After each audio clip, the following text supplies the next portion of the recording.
picking up some much-needed yards and first downs.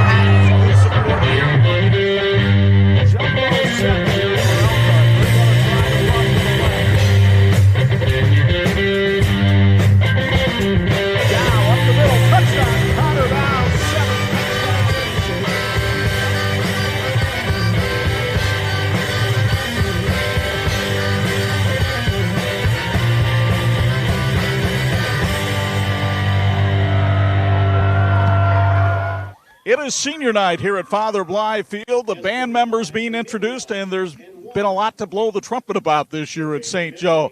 The Huskies are number 6 in AP, number 7 in the USA Today poll, and undefeated on the year. But the Riley Wildcats hope they hit a sour note tonight on the Sports Michiana Game of the Week. And how you doing, everybody? Alongside the Hall of Famer Bo Hundt and my business and broadcast partner, Angelo Di Carlo, it's Chuck Freeby. And it's so great to have you with us for another night of high school football here on Sports Michiana. The Riley Wildcats come in with a record of 3-3, suffered a tough loss to New Prairie last week, but even in that loss, their offense showed that it's nothing to be trifled with. I think that's the biggest thing is they've really started to play well on the offensive side of the ball. They're putting up numbers. Defense is one of the things they're really starting to work on and get better at, but they're looking to put up 30, 40 points a night, and they're thinking they can win with that. And head coach Darrick Lee loves what he's seeing from his team right now. You know, the level of fight, right? You know, you want to see your guys in adverse situations continue to keep fighting and keep battling and not fold. And I think that was something that, you know, we have continued to keep doing. That was something that last year we needed more of, if that, you know, instant just wanting to keep fighting and keep punching and keep clawing. And I think we're at that point this year where no matter what's going on, guys will continue to keep battling. And whenever you continue to keep battling, you're never out of a game, you know?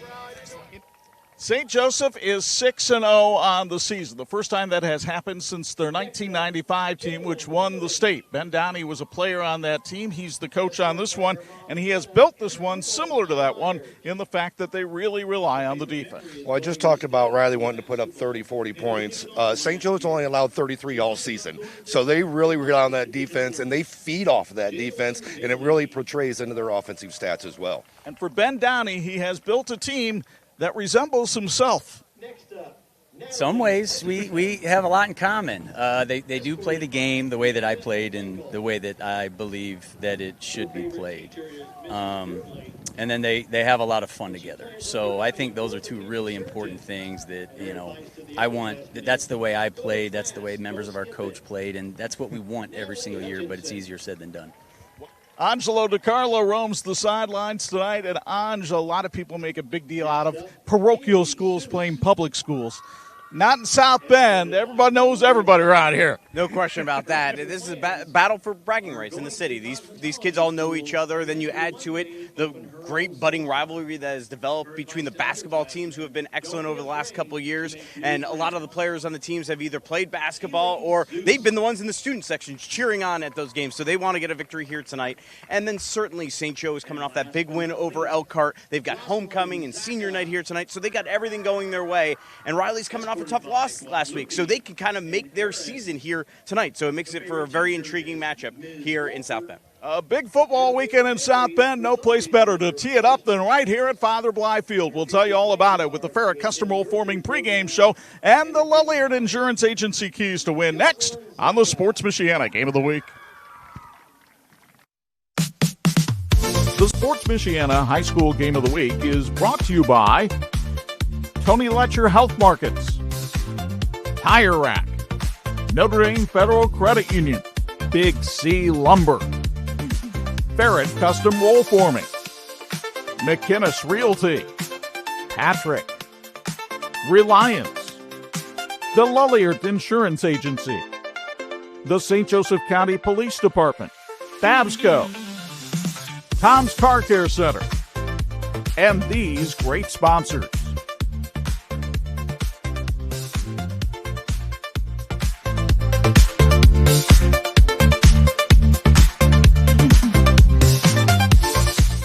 Medicare plans can be confusing, but they don't have to be. I'm Tony Letcher, licensed insurance agent. I can help you compare your options because I'm appointed with many nationally recognized carriers. With my help, you can find the coverage that fits your needs and budget. I don't want you to be my client today. I want you to be my client forever. Call Tony Ledger today to schedule your free consultation or visit tledger.com. Shopping for tires used to really ruffle my feathers. That was before I went to TireRack.com. TireRack made it easy to identify the right tires. No more searching high and low. I got the best deal. TireRack has thousands of recommended installers. I chose a mobile installer. They brought the tires to my neck of the woods and put them on, right here in my driveway. You're all done? Thank you. When it's time for new tires, trust the experts. TireRack.com, the way tire buying should be. Ready to be part of our winning team? The St. Joseph County Police Department is hiring, and we are looking for people of all ages who want to make a difference. With a starting salary of $52,000 plus full benefits, including medical, dental, vision, and vacation, you are in control of your future. So whether you're just entering the game or looking for a new position, now is the time to get off the sideline. Learn more today at sjcpd.org.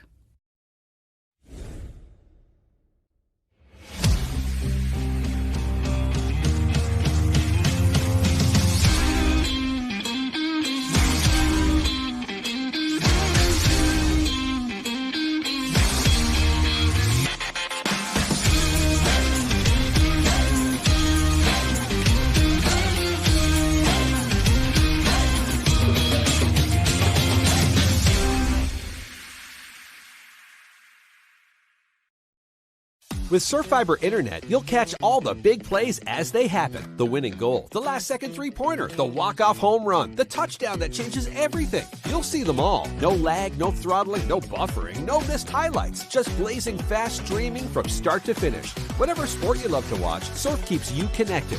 Surf Internet, built for game day and every day. Score big today with fiber internet plans starting at just $30 a month, including free Wi-Fi, free installation, all-in pricing, and price lock for life. You don't always see the backbone of American products. You feel it. Ferret is where smart work meets hard work. We serve the USA by manufacturing purpose-built metal components that solve the problems others walk past. And we put in the work that makes fourth and long feel like first and goal. Calling all engineers and makers, past, present, and future. Your next career move begins at Ferret. Experience the summer in style with decking from Big C Lumber. From the professional to the do-it-yourselfer, Big C will assist you through the entire deck planning process. Big C's selection of composite and PVC decking material offers durability and low maintenance, all while maintaining the look and feel of real wood. Our free delivery service ensures more of your budget is allocated toward your project. Revitalize your outdoor living space with Big C Lumber.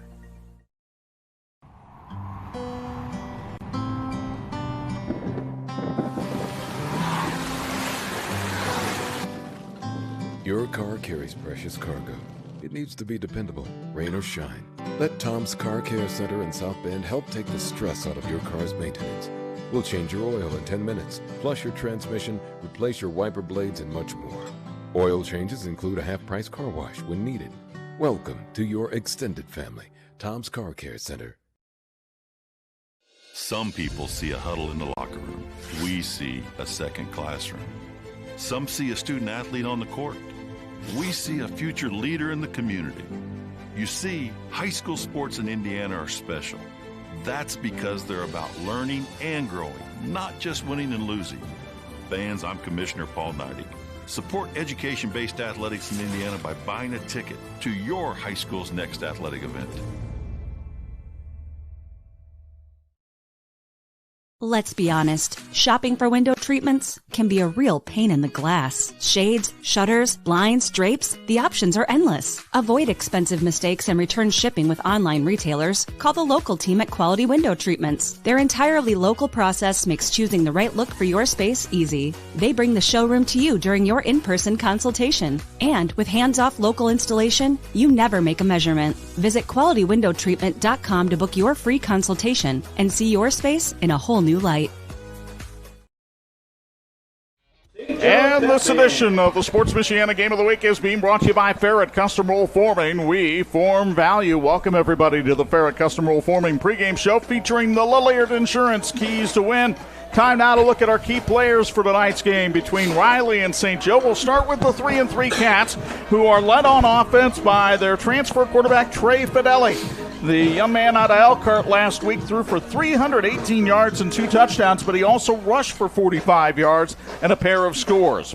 He'll get help from his fellow Elkhart transfer, Jaden Jett. The 6'2", 225-pound senior had 5 grabs for 100 yards and 1 touchdown last week in just his second game of the season. The keys to win for Darrick Lee and Riley. The keys to win tonight for Riley, they need to protect the quarterback. Travian needs time in the pocket to make the passes down the field. They need to be disciplined, especially on defense, and they need to limit the turnovers. They cannot have too many against this St. Joe squad. As for the St. Joe Huskies, they'll start with Anthony Gooby at quarterback. The sophomore transfer from Adams was very good last week in the win over Elkhart.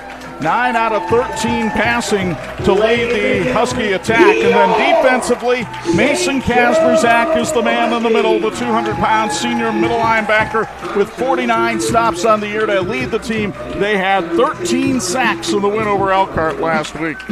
The keys to win tonight for the Huskies, they need next man in. They got a lot of injuries, some out for the year, some out just for this week, but next man needs to step up.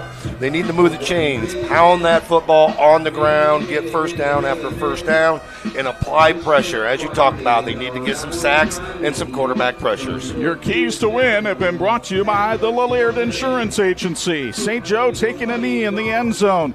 They're hoping to be there quite a bit tonight. These have been the Ferret Custom Roll Forming pregame shows on the Sports Michiana Game of the Week.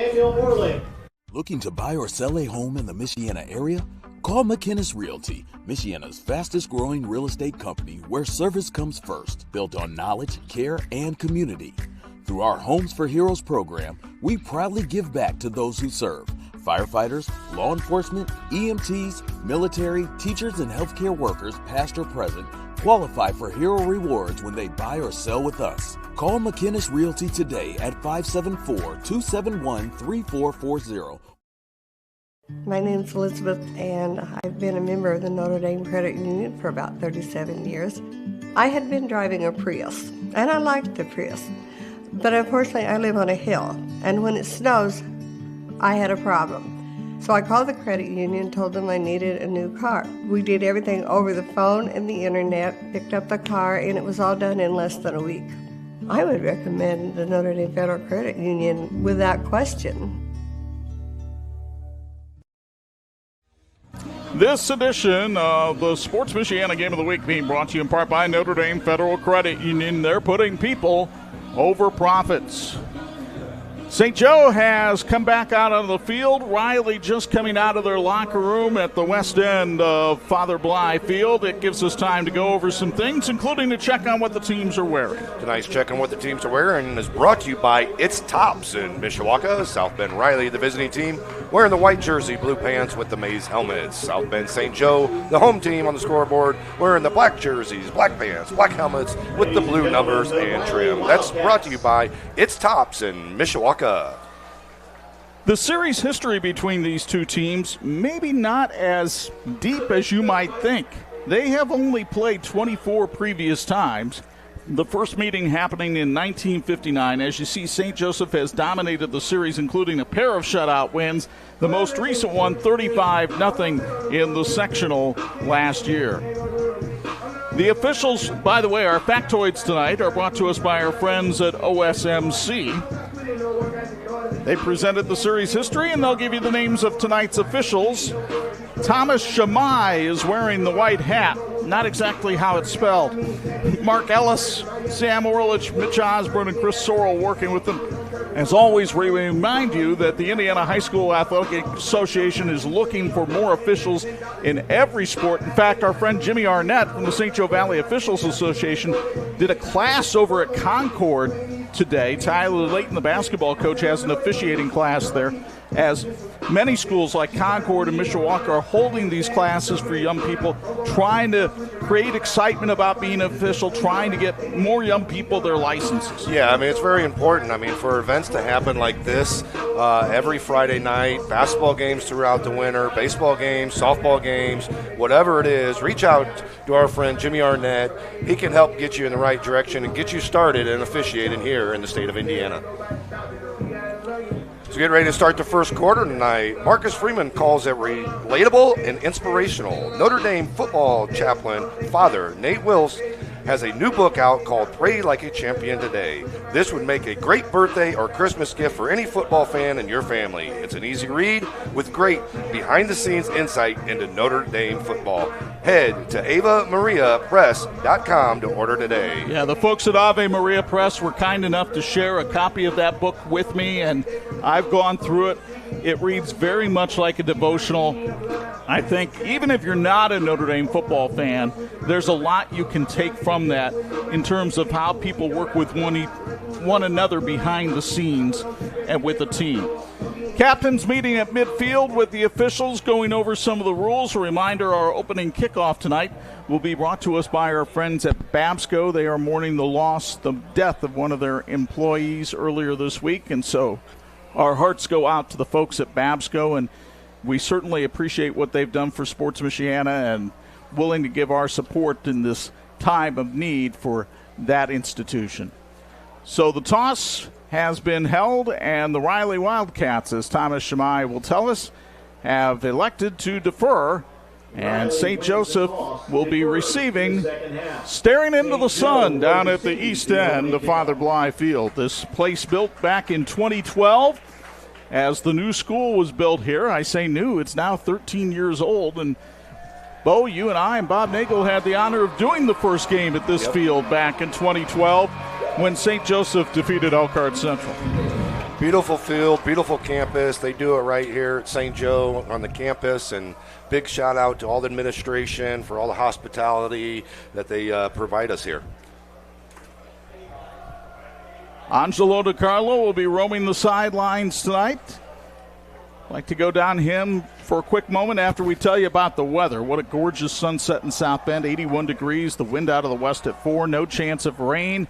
It was senior night here for the St. Joe Huskies, and one of the seniors I noticed, Ange, well, he knows the head coach really well. It had to be a little bit emotional for the Downey family tonight. Well, Ben looked like he had his head on straight, ready to play football, but Mom, Lindsay, was definitely had the tears in her eyes as she was ready to go down here. And certainly this senior class has done so much to get this team to 6-0 and the first 6-0 mark since '95. But no question, when you're the head coach and your son is celebrating senior night, that adds a little extra nerves as well. As we mentioned, Riley has deferred and elected to kick off, and the Cats are sending Tyler Flugner out there to do the kicking. Flugner, a long-time name associated with Riley Athletics. St. Joe will send James Cranitti and Ryan Roskowski back deep. And we are just about ready for football action. Running a little bit behind tonight on senior night here at St. Joe. A lot of festivities going on before the game. A lot of seniors to announce. A lot of accomplishments. You had band senior night. You had cheerleader senior night. And then, of course, the football senior night as well. First quarter being brought to us by Father Nate Will's new book, Pray Like a Champion Today. Our opening kickoff, as always, brought to us by Babsco. Flugner awaits the official signal. And in the words of the late Keith Jackson, we get to play football, yippee! Toe meets leather, a spinning kick. Roskowski takes it to 17. Ryan Roskowski looking for some room to run, and he's got it. He cuts back to the outside. Special teams have been huge for St. Joseph this year, and Roskowski takes it back to the Riley 42. Every game, it seems, St. Joe does something on special teams to make it click. Yeah, and you have to have all three games going, and St. Joe's definitely had the special teams going this year. Here's your K2 Power Solution instant replay. Just a great job of getting the ball up the field, running north-south. Well, in this case, east-west on this field, but we always say north-south. Great field position for St. Joe in their starting drive. Anthony Gooby, the transfer from Adams, gets the start at quarterback, a 5'10", 180-pound sophomore. And he has the freshman Will Solman waiting behind him in the backfield after Franco Biffle underwent season-ending surgery. Movement along the line, and this, too, has been an issue for St. Joe. There are positive and negative issues. This one of the negatives for the Huskies. Penalties have racked up this year. That first replay was sponsored by K2 Power Solutions in South Bend. They're proud to help power tonight's broadcast. They're led by a highly skilled team of diverse professionals. K2 Power Solutions is Michiana's new home for your industrial and commercial electrical service needs. Go St. Joe from K2 Power Solutions. 1st and 15. Riley showing a blitz. Hand off to Solman. He's got a big hole on the left side and plows it forward to the 38-yard line. And Will Solman, the talented freshman, picks up 7 on the first 8 yards on the first play from scrimmage. Let's meet that St. Joseph offense. It is sponsored by the Diocese of Fort Wayne South Bend Catholic Schools. We talked about Gooby and Solman. Dallas Downey, the leading receiver on this team. Talented tight end in Austin Radigan, but it's the White Dogs, led by Nick Ortiz up front, that have really opened up some holes for St. Joe to run the football this year. 2nd and 6. Boy, Solman way back in the line of scrimmage in this shotgun formation. And they give it to Solman, trying to get around the corner, and he can't do it because Adam Norton is there to bring him down. Norton, the talented wrestler and defensive end for this Riley defense, which is sponsored by the South Bend Educational Foundation, getting the start tonight. Torres Benyon, the big man in the middle. Orozco and King, the pair of talented middle linebackers. And keep an eye on the Washington fellas. Corner Nick and safety Bradford, talented returnees from last year. A great job by Riley getting the penetration up the field and really getting Solman there to try to cut it outside rather than just picking up a few yards. That was a big loss of 7 on the play, and it's 3rd and 14, and Gooby rolling out under pressure. Gooby fires and has Connor Gallagher for the first down. It is sponsored by Fili del Tuono, and first down for Connor Gallagher, the Irishman with the Italian first down. As you mentioned, that first down, the tribe of Jesus, Mary and Joseph continues. I Fili del Tuono encourages you to choose a Catholic education. I Fili del Tuono translates to the Sons of Thunder, and they support the Hounds of the Lord. Go Huskies! That's a 16-yard pickup on the first down toss to Gallagher.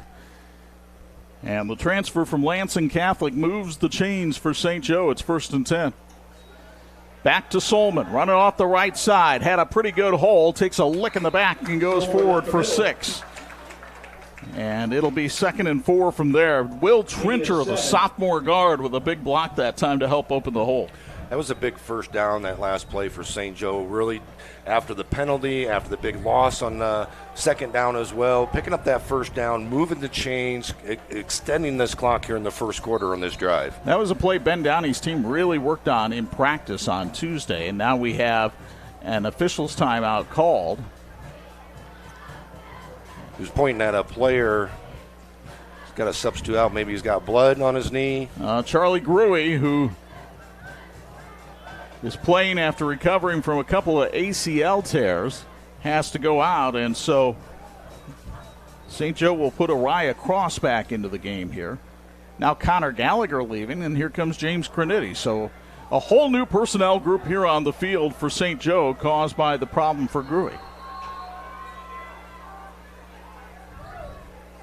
We'll see if that changes the play call here on 2nd and 4. Gooby checks his wristband.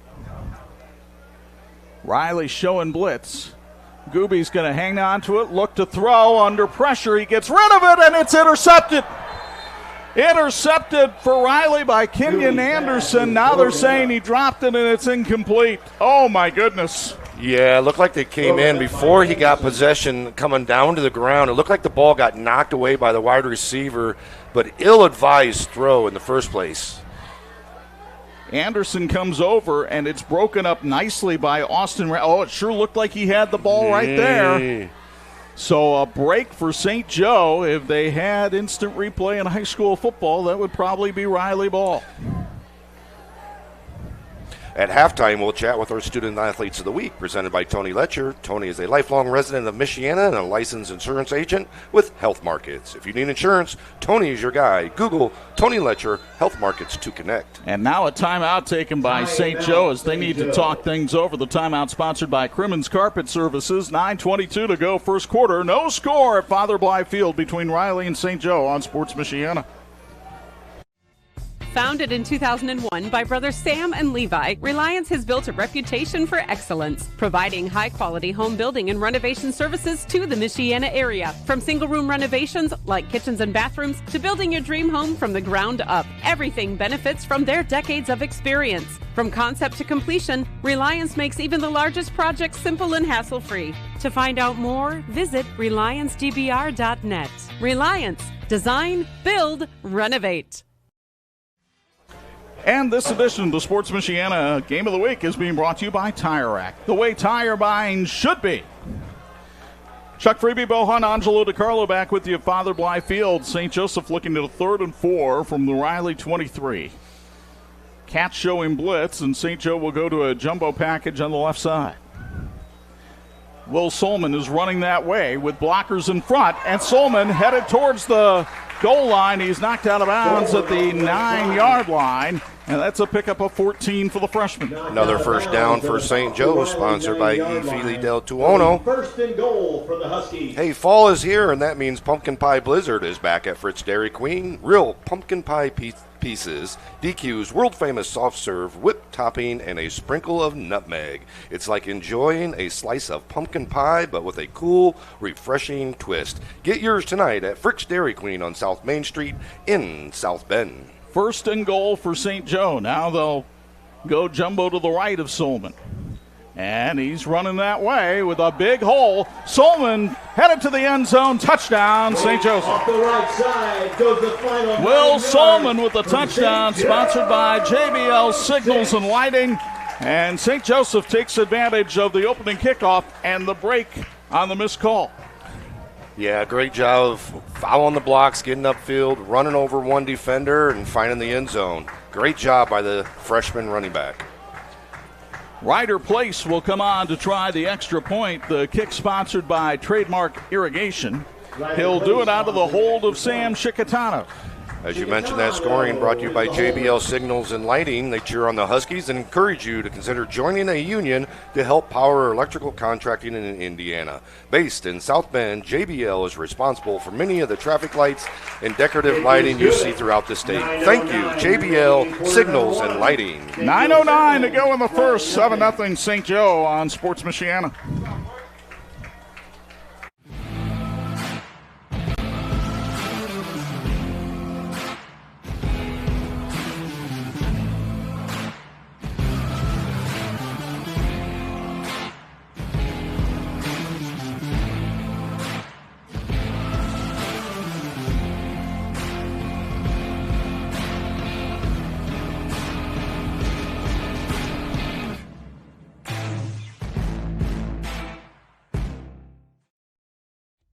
This edition of the Sports Michiana Game of the Week brought to you by the St. Joseph County Police Department. Join the team and protect and serve our community. What a glorious sunset in South Bend tonight. The orange hues of the sun touching the trees, most of which are still green, but autumn, I'm told, is on its way. It doesn't feel like it tonight. Oh, fall got here a few weeks ago, and we're in mid-80s here in northern Indiana. Usually we're maybe bringing out a light jacket and a little sweater by this time. Ryder Place with the kickoff here, sponsored by Trademark Irrigation. High spinning kick that Kenyon Anderson drops at the 22 and will just fall on there. And again, that's part of the special teams play for St. Joe. They're going to make you march the whole field. All the punts and kicks tonight for both teams are sponsored by Trademark Irrigation. You sick of your lawn turning brown in the heat of the summer? Call Trademark Irrigation and get a new sprinkler system installed now and have it ready for the spring. Trademark Irrigation has been serving Michiana since 1999. Visit trademarkirrigation.com to get started. So the Riley offense gets its first possession of the ball game, trailing 7-0. And we'll get our first look at their quarterback, Trey Fideli. transfer from Elkhart, who has only been able to play 2 games this year. He had to sit out the first 4 because he's a senior who transferred. Fideli working with Tion Wadley in the backfield. That's a change from the lineup we were given by head coach Darick Lee. Fideli steps up, ball tipped, and it falls incomplete. Charlie Gruey was able to get a hand on it on defense. Let's check out this Riley offense. It's brought to us by our friends at Riley Athletics. Fideli working with sometimes Cam Davis, sometimes Tion Wadley in the backfield. Jett and Hurstel were outstanding receivers last week, but Braxton Shines can get the job done too.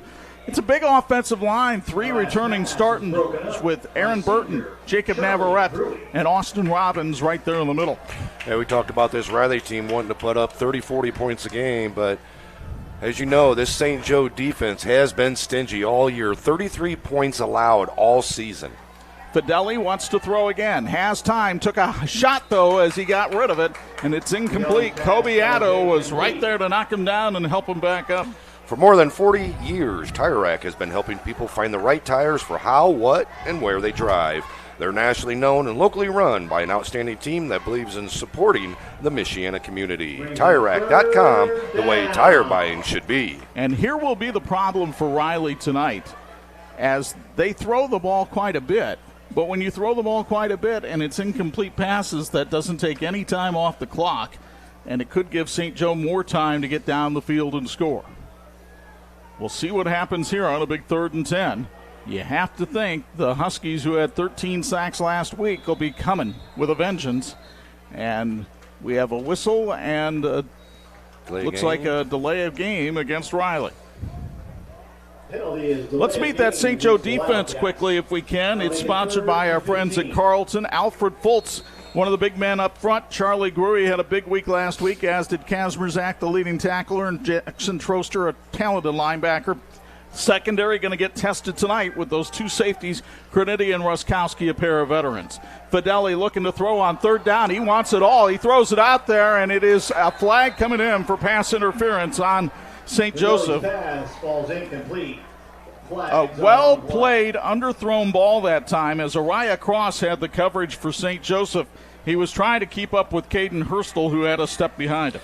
Yeah, I think one of the biggest things on that play was the ball was underthrown, and they're going to discuss it a little bit, but they are going to call that pass interference. The ball was probably uncatchable, but the defender did not allow the receiver to come back. Here you can see on the K2 Power Solutions instant replay, ball is underthrown quite a bit. But if you don't look back as a defender, you're going to get called for that almost every time. And that 15-yard penalty is going to result in a Riley first down, sponsored by our friends at Frick's Dairy Queen. So they move the chains with Riley 1st and 10 at the 32-yard line. That'll bring with it a Wildcat first down. Again, Tion Wadley in the backfield behind Fideli. St. Joe coming on a blitz. Wadley steps around a couple of tacklers and drags Charlie Gruey up to the 37-yard line. Wadley, when I spoke to him this week, Bo, was very fired up for this game.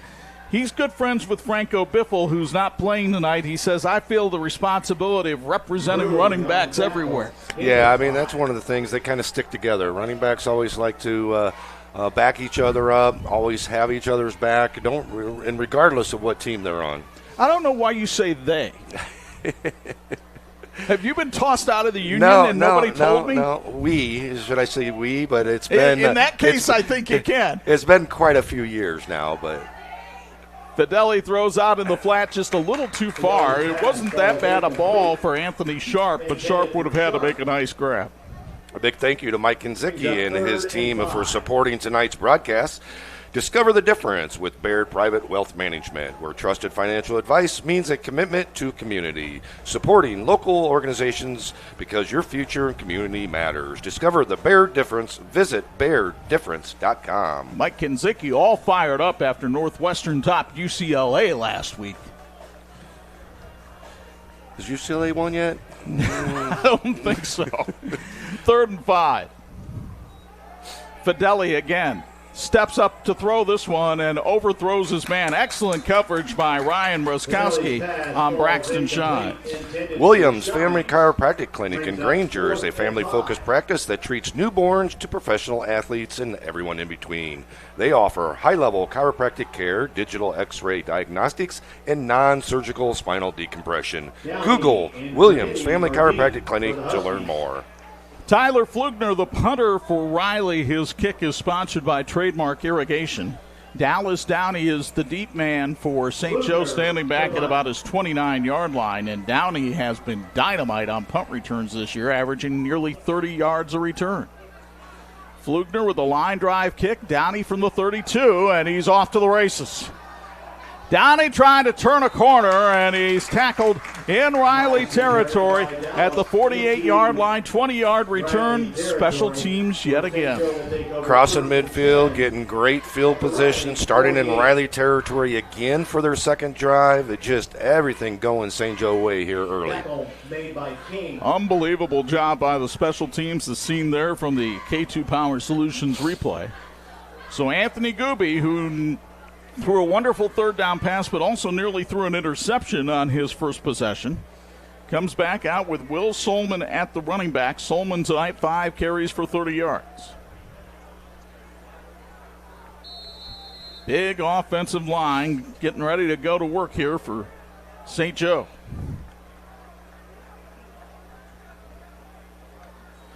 Riley coming on a blitz, and Gooby trying to get away, has nowhere to go. First contact was made by Aiden Norton, and then the rest of the Riley defense was there to swallow it up, including Devin McNair, the sophomore defensive lineman. I really like what Riley did there. They really just brought the house there on first down. Very key, important to get Riley in the hole, or St. Joe in the hole offensively. Here you can see on the K2 Power Solutions replay. Just a great job of wrapping up as well. So 2nd and 14, and anytime you force a team behind the chains, you take them somewhat out of their comfort zone.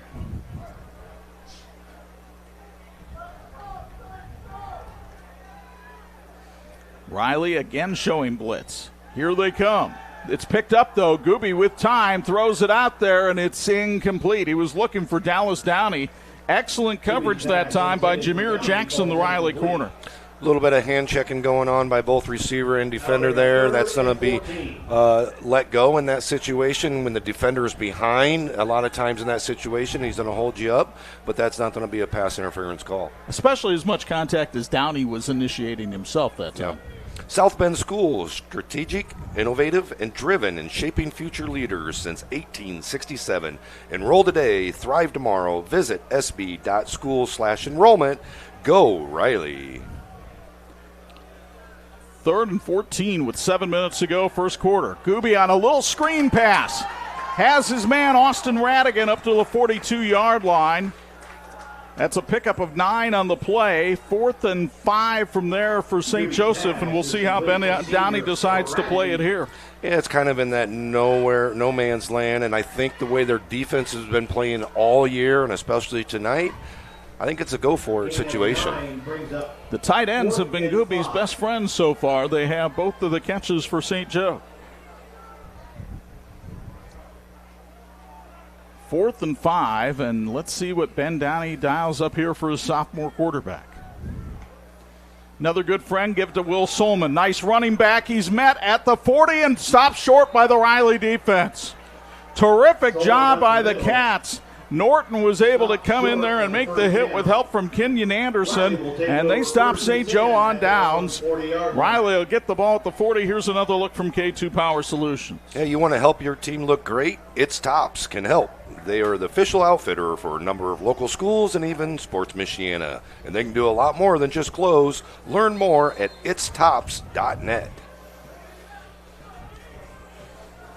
End of one in Walkerton. LaVille leading John Glenn 14-0 in that Indiana Northern State Conference game. Here at 7-0 St. Joseph, Trey Fedley keeps it himself, and the big fella turning and twisting for 6. Did a great job of really keeping his feet driving, moving his body, trying to pick up every inch, which ended up leading to about 3 or 4 yards after contact. He is not a diminutive lad. You'll meet him on our Tony Letcher Health Market Student Athlete Report. but 6 feet 205, and when you stand next to him in person, he can be a bit of an imposing figure. Yeah, I mean, he looks a little bit much bigger than the 205 and looks more like 6'1", 220. 2nd and 4. Fideli keeps it himself with lead blockers and has a first down, sponsored by Frick's Dairy Queen, as Riley gets into St. Joe territory for the first time tonight. After a pickup of 7, Ricky Davila calling some nice plays here on this drive. Yeah, very important for Riley to pick up some first downs, move the chains, regardless if they score or not, to really give their defense a rest and get their offense moving, and they certainly have here on this drive. Yeah, we talked about the clock not running with the incomplete passes, but not only are you picking up ground, you're shortening the game this way, which has to help Riley. Can they continue that surge behind this offensive line that is a very interesting combination? Fideli wants to throw, now he's going to run for it, tucks it away, and look out, he had one man to beat Mason Kazmierzak with a possible touchdown-saving tackle after a pickup of 13. That was a great Frick's Dairy Queen first down. Looked like a broken play almost. Oh, he went to pass it out to the flat, and it was covered, and he did the right thing. Instead of throwing it, he ran it up the field. CJ, take notes. 1st and 10 at the 34. Nice pickup of 13. Talked about that offensive line. Jacob Navarrete in at center tonight. And then you've got the transfer from Mishawaka, Javier Barambilla, right next to him. And they opened up a pretty nice hole that time for Fideli. And a timeout is going to be called here by the Riley Wildcats. It's sponsored by South Bend Schools. 4:20 to go. First quarter, 7-0 St. Joseph on Sports Michiana. Finding private health insurance can be stressful. What if it didn't have to be? I'm Tony Letcher, licensed insurance agent. I prefer to personally meet with my clients so I can get a better understanding of your needs and budget. I can even review your current coverage. I don't want you to be my client today. I want you to be my client forever. Call Tony Letcher today to schedule your free consultation or visit tletcher.com. And this edition of the Sports Michiana High School Game of the Week being brought to you by the St. Joseph County Police Department. Join the team and help protect and serve our community. It is a 7-0 lead for St. Joseph, but Riley is on the move. They have it 1st and 10 at the Husky 34 with 4:20 to go first quarter. Some other scores from around the area. Lakeland and West Noble, no score at the end of one. Portage Northern has a 6-0 lead on St. Joe up in Michigan. Northwood a 7-0 lead on Plymouth at the end of one. And Berrien Springs a 6-0 lead on Dowagiac at the end of one at Chris Taylor Alumni Field. Fideli under pressure, down he goes. Fideli brought down in the backfield. First sack of the night for St. Joseph. Brendan Lassane, the freshman defensive tackle, was one of the people to wrap him up. Looked like Travian got his helmet knocked off too, so he's actually going to have to come out of the game for at least one play. They just called a timeout, so I don't think they want to call a second timeout back-to-back. Well, they had a quarterback who played at the beginning of the year. The same on the sack. And it'll be Nick Washington coming in, wearing number 8, to take over at the quarterback spot. Washington played the first 4 games at quarterback while Fideli waited eligibility. And it's Washington firing into the flat, and he completes it to Caden Hurstel. Hurstel spun down by Cross after a pickup of 6. Love how Washington came in, makes a nice little throw there on second down, pick up some good yardage, get a manageable 3rd and 10 here for Riley. On the tackle. And it looks like Fideli's going to come back in for Washington here. I don't think Washington's aware that he's coming in, or maybe Washington's staying in the game to play another position.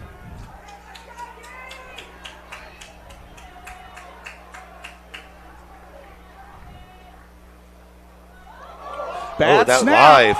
And St. Joe's got it. Charlie Gruey steps on the football and gets it back at the 48-yard line. Massive confusion that time for Riley on offense. I mean, the ball snapped early, and you can't just complain about it. That's a live ball. Here you can see on the K2 Power Solutions replay, got to get on that. Fideli stood there and complained about the bad snap instead of running after it. Gruey beat him to it. And St. Joe gets the first turnover of the game at its own 48. See if St. Joe tries to go up top here right away, try to put a little separation between the Wildcats and the Huskies. 7-0 St. Joe leading with 2:50 to go here in the first. Man in motion, but a flag thrown and whistles blown, and it's a false start on St. Joseph, their third penalty of the night here in the first. It's like the pulling guard tried to pull a little too early and get out in front of the play on that. Crimmins Carpet Service is father and son owned and has been operating in South Bend for more than 35 years. Their team is dedicated to providing customers with quality cleaning and repair. Remember, it's not clean until it's Crimmins clean. Go St. Joe. So 1st and 15 now for the Huskies back at their own 43. Worst field position of the night for St. Joe, believe it or not. They'll give the handoff, and I think we have a new running back in the game. It's Matt Champlin, who takes it up to the 47-yard line. Actually, that wasn't Champlin. That was Austin Radigan lining up in the backfield, wasn't it? Yeah, Chaplin was in there the play before. Yeah, they got 22. Okay. Meanwhile, we've got an injured Wildcat down on the field, so we'll take a timeout. 2:32 to go first quarter. Back with more on Sports Michiana after this.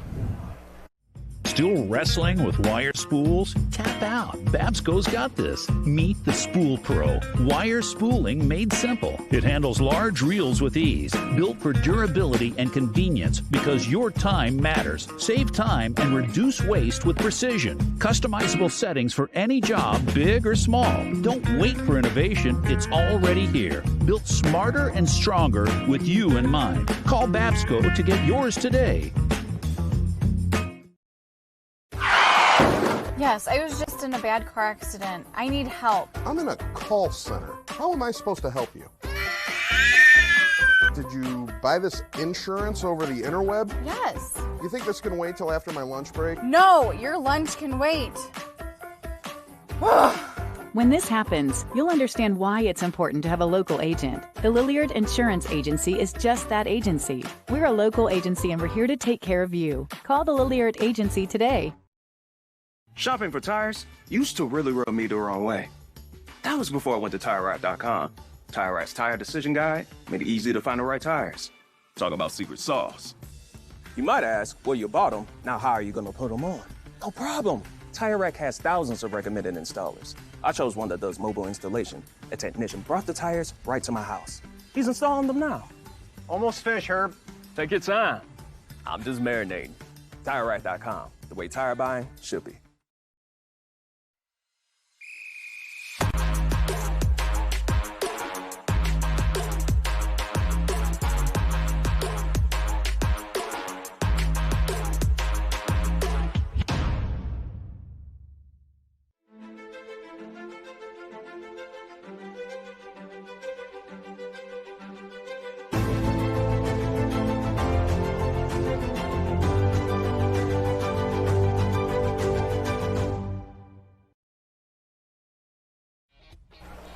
And this edition of the Sports Michiana Game of the Week being brought to you by McKinnis Realty. It's realty with a purpose. Aiden Norton being helped off the field for Riley. That's a big shame for them because he was having a very good game on the defensive line. And we hope that young man will be okay and perhaps able to return. But as you can see, he's walking off very gingerly right now with the help of a couple of coaches. Reminder, our first quarter is brought to you by Father Nate Wills' new book, Pray Like a Champion in a Day. You can pick it up at AveMariaPress.com. Looking at a 2nd and 10 for St. Joseph at its own 47, 48-yard line. Gooby wants to throw, gets rid of it, finds Connor Gallagher. That's another first down for the Huskies on a 12-yard pickup to the talented tight end. St. Joe first down, sponsored by E. Feely Del Tuono. 12, and that's a Husky first down. Gooby tonight, 3 out of 5, 37 yards, and all those passes have been to guys that you would consider tight end types. Gallagher, 6'2", 195, and a junior, now has 5 catches for the year. You guys are doing a fabulous job on those first down mentions. Fabulous. We should turn those over to you. But that wouldn't be as fun, would it? Be easier. 1st and 10 from the 40. And more flags against St. Joe. Go ahead. You know the sponsorship. What is it? False start. I have my mic off. There you go. Figli del Tuono. Yeah. And it means Sons of Thunder. That is correct. Okay. I had to double check myself because I am a native Sicilian speaker, and that's Italian, so that's slightly different. Sicilian's actually closer to Spanish than it is Italian. So Dad couldn't help you with that one? No, my dad could, but my dad's broken English also doesn't help me on translation as well either. Had to go to my aunts for that one. Frank Augustino, our good friend, having the laugh when he heard that you two had to say it. 1st and 15, the throw to Gallagher again, and he hauls it in at the 35-yard line. St. Joe has found a play that Anthony Goopy really likes. Yeah, and we talked about Gallagher before the game about really liking the way he plays the game and goes out, and he's such a big target for St. Joe. He's already had as many catches tonight as he had for the year coming in. Excellent student with a 4.4 GPA, and he has had some interest from a Division I university down the road, shall we say. 2nd and 5.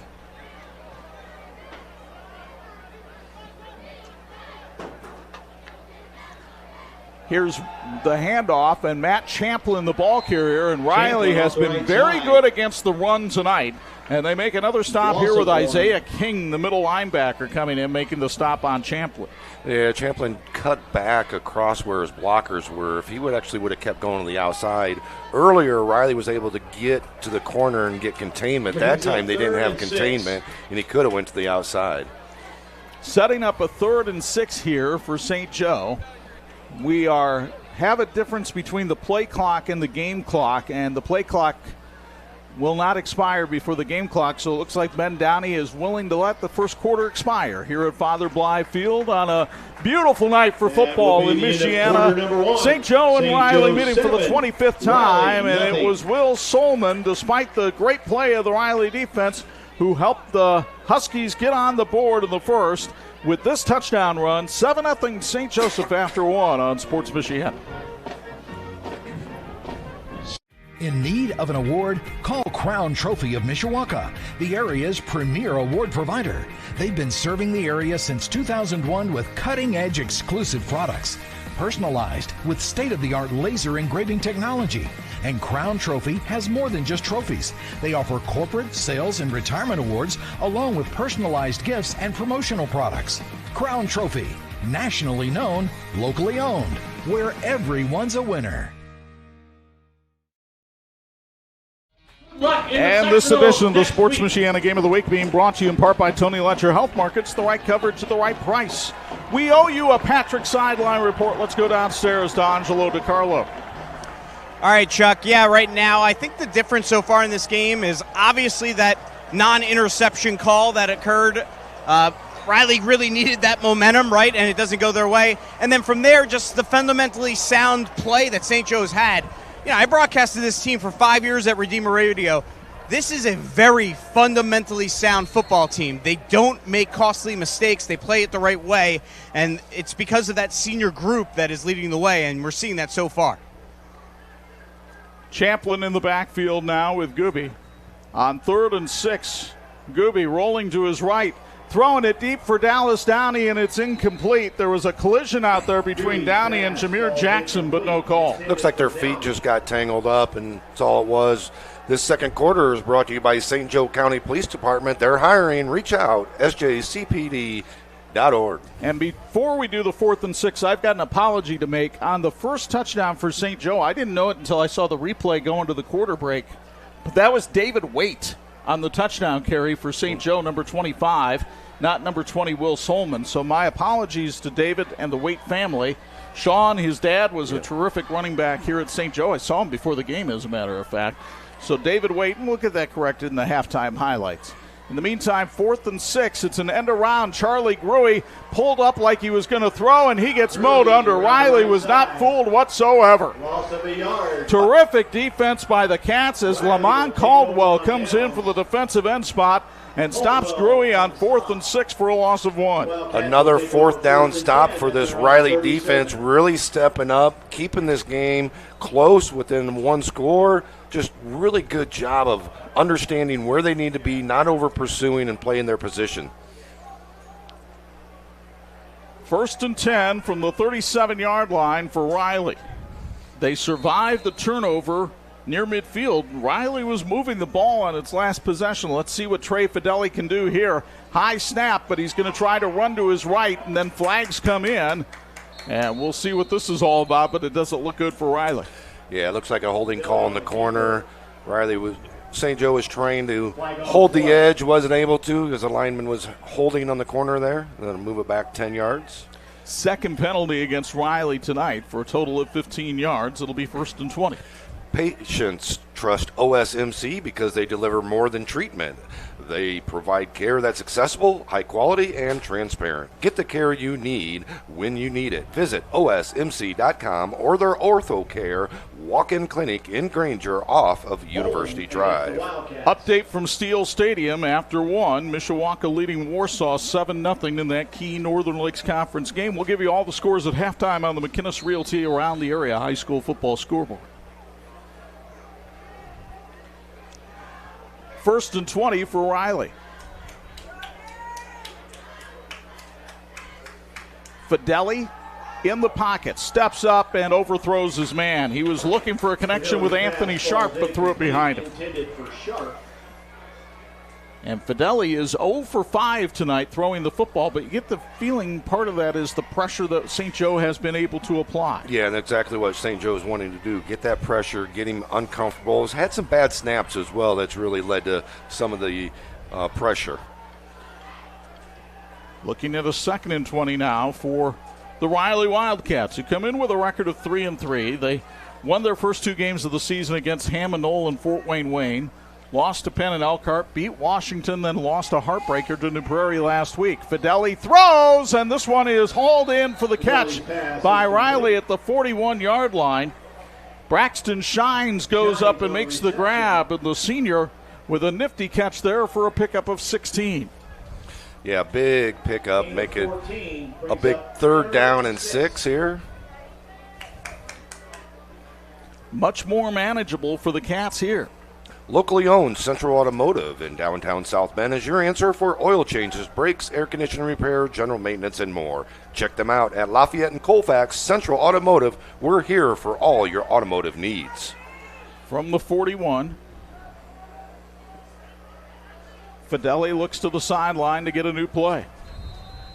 And a whistle blown and another timeout taken by Riley. It comes with 10:33 to go first half. It's sponsored by the South Bend Schools, 7-0 St. Joseph on Sports Michiana. My name is Chuck. I'm a member of Notre Dame Federal Credit Union. The flexibility of having a HELOC made it simple to add items as we were going through the process of updating our house. So we didn't have to do everything at once. We could do it a little at a time as things changed, which made it flexible for us to use builders when they had downtime and get better prices for them. So yeah, I would definitely recommend Notre Dame Federal Credit Union.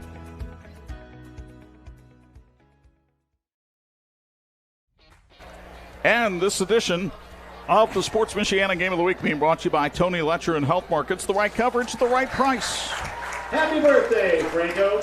Chuck Freeby, Hundt Angelo Di Carlo back with you at Father Bly Field in South Bend. St. Joe with a 7-0 lead. Riley looking at a key 3rd and 6 right here.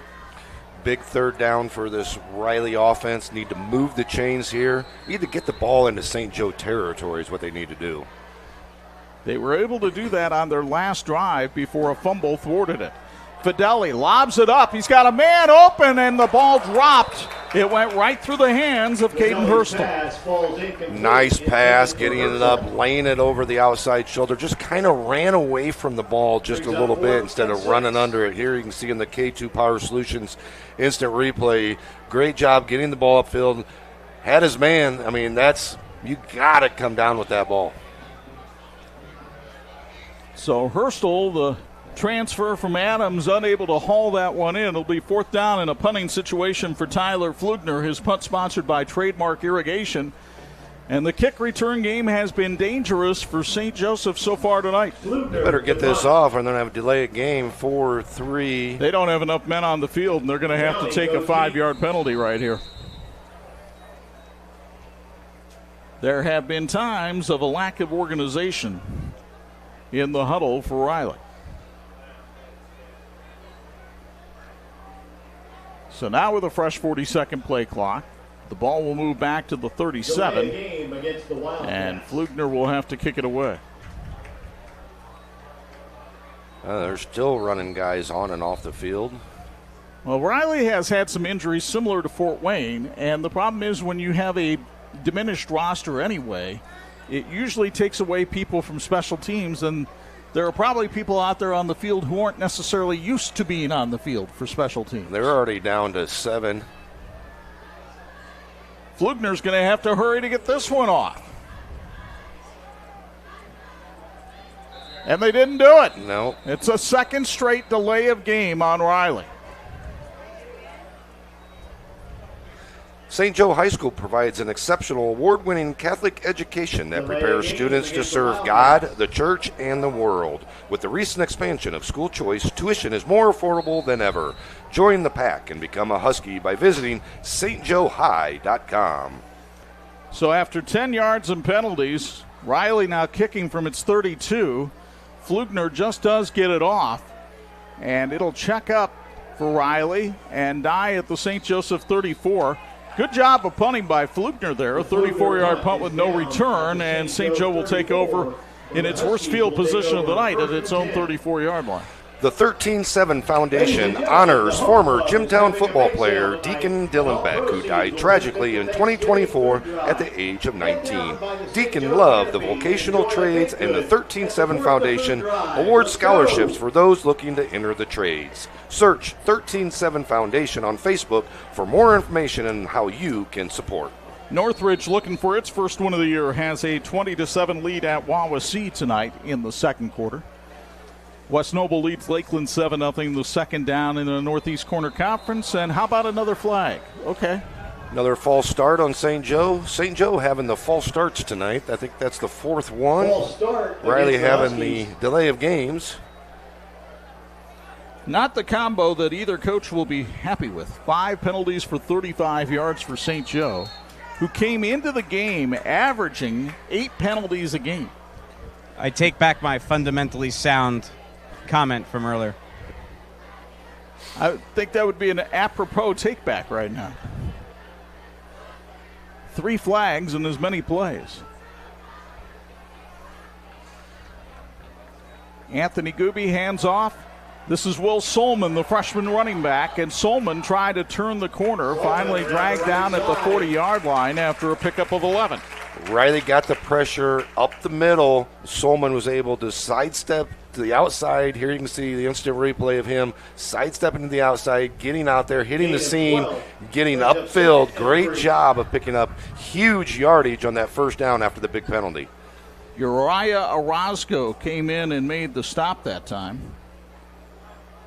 6 carries for 34 yards now for Solman.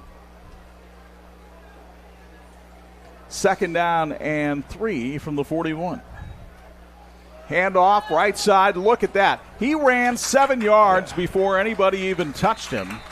And St. Joe will get a first down up to the 49-yard line. A first down sponsored by El Fili del Uno. 7, that'll be a Husky first down. So Solman sprints for 7 and a first down.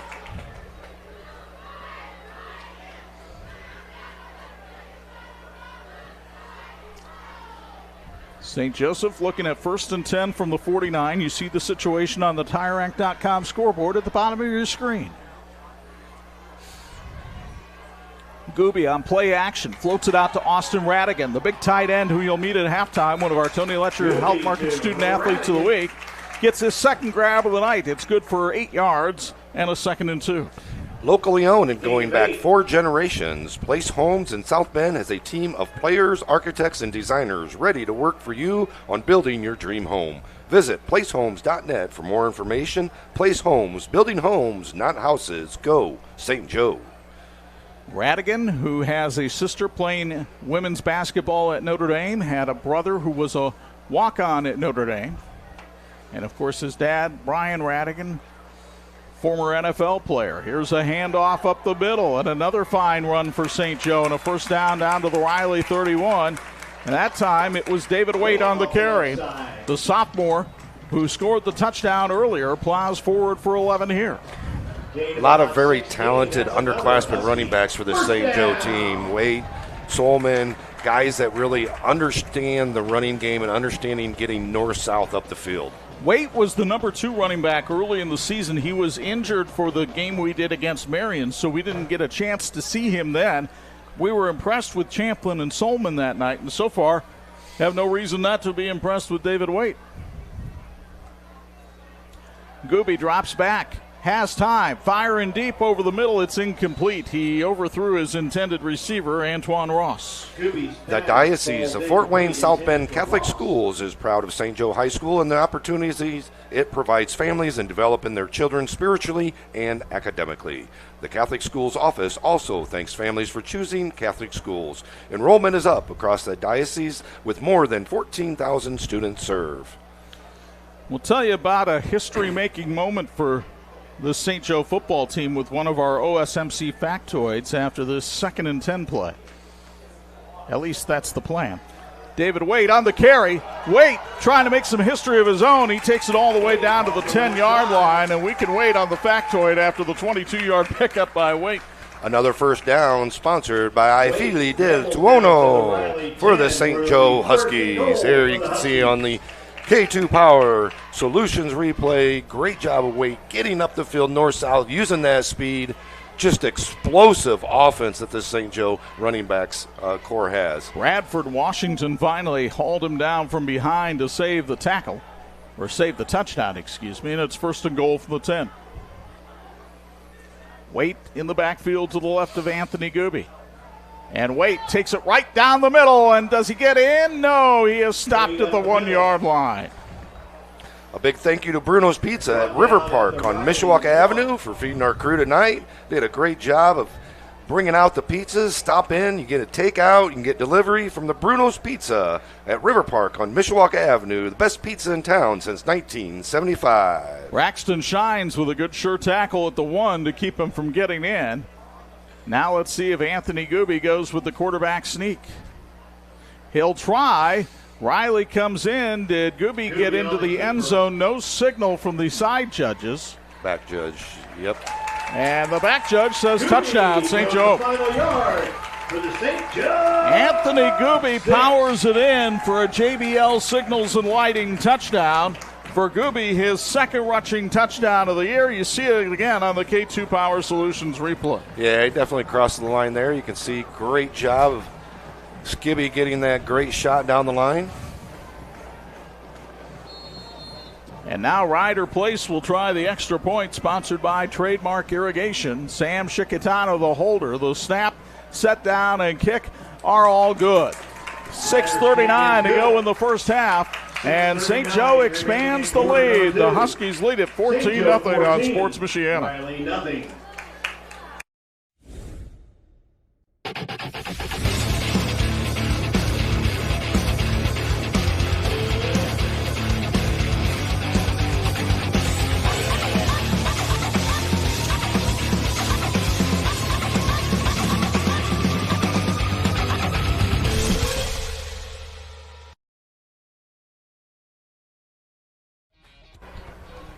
This edition of the Sports Michiana Game of the Week being brought to you by Reliance, uniquely crafted to fit your lifestyle.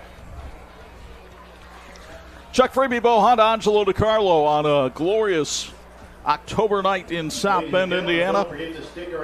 Riley trailing St. Joseph 14-0. The Huskies ranked number 6 in the AP poll, number 7 in the USA Today poll.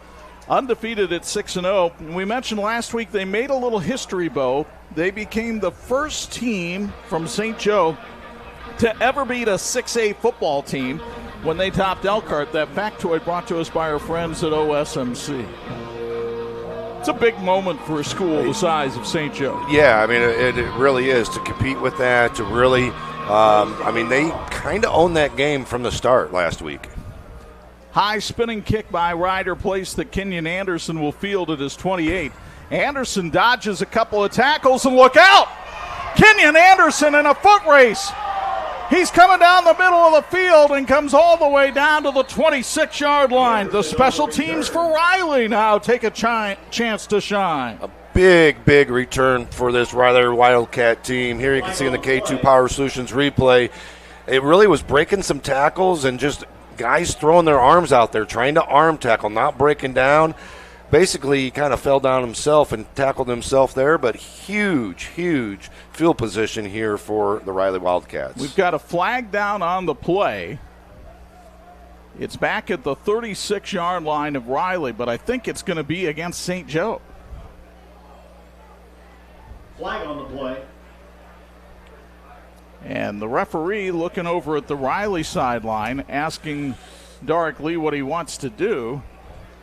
And I assume there's going to be yardage tacked on to the end of this run here for a personal foul. That'll be half the distance to the goal line, a 13-yard penalty, and Riley is knocking at the door. 1st and 10 at the St. Joe 13. Riley will take over 1st and 10. Best field position, of course, for the night for the Wildcats. See if they can capitalize here right before halftime.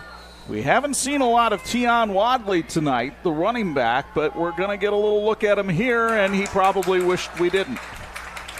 He gets slammed to the turf that time.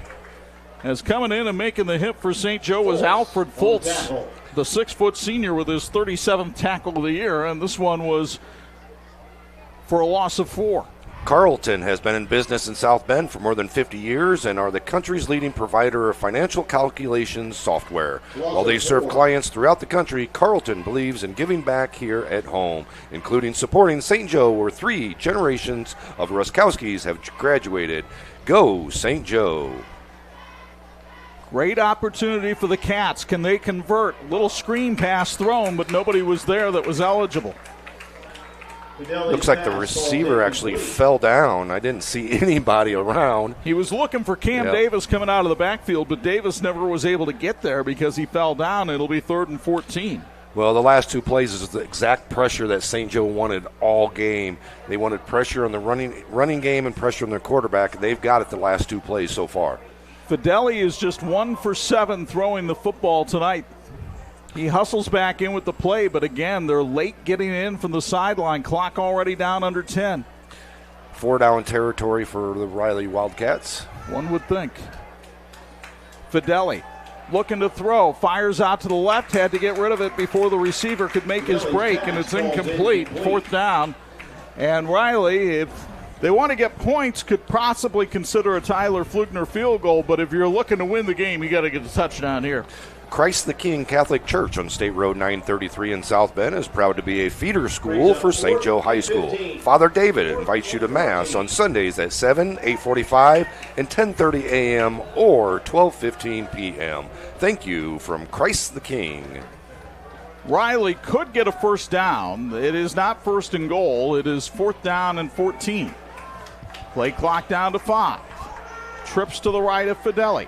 He looks right, now steps up in the pocket, wants to try to run for it, and he's caught from behind and brought down at the 10, and St. Joe holds on downs. Terrific pursuit by Jackson Troster and the St. Joe defense. And Fideli unable to get the 1st down, as you see on the K2 Power Solutions replay. What I really liked about that was St. Joe got the pressure up front and really forced Riley to go up the middle, but the linebackers held tight. They didn't drop back into a deeper zone. They just kind of was a bend, don't break type of defense to let him pick up a few yards, but not enough for the 1st down. You get the feeling St. Joe studied some film this week and had the idea that Fideli's a pretty good runner. Your linebackers have to stay at home. Yes, exactly. I think that's one of the biggest things. I've seen that quite often where the linebackers are staying home. Here's a nice cut. I believe this is Waite on the carry this time as the ball goes up to the 12-yard line for a pickup of only 2 on the play. It was actually Matt Champlin on the carry that time. Champlin, one of a 3-person rotation at running back here for St. Joe tonight. And we got number 20, number 22, number 24, number 25. So bear with us here. It's a little distance for us to see those numbers as well. 2nd and 8.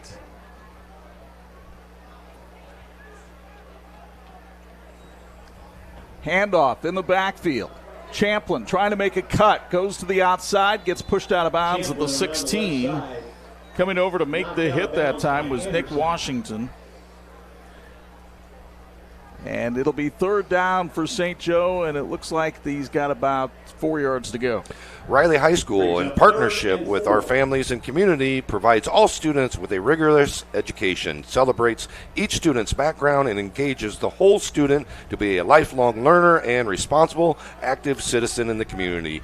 Go Riley from Riley Athletics. Yeah, everybody from St. Joe checking their wristband for the play as the play clock gets down under 7.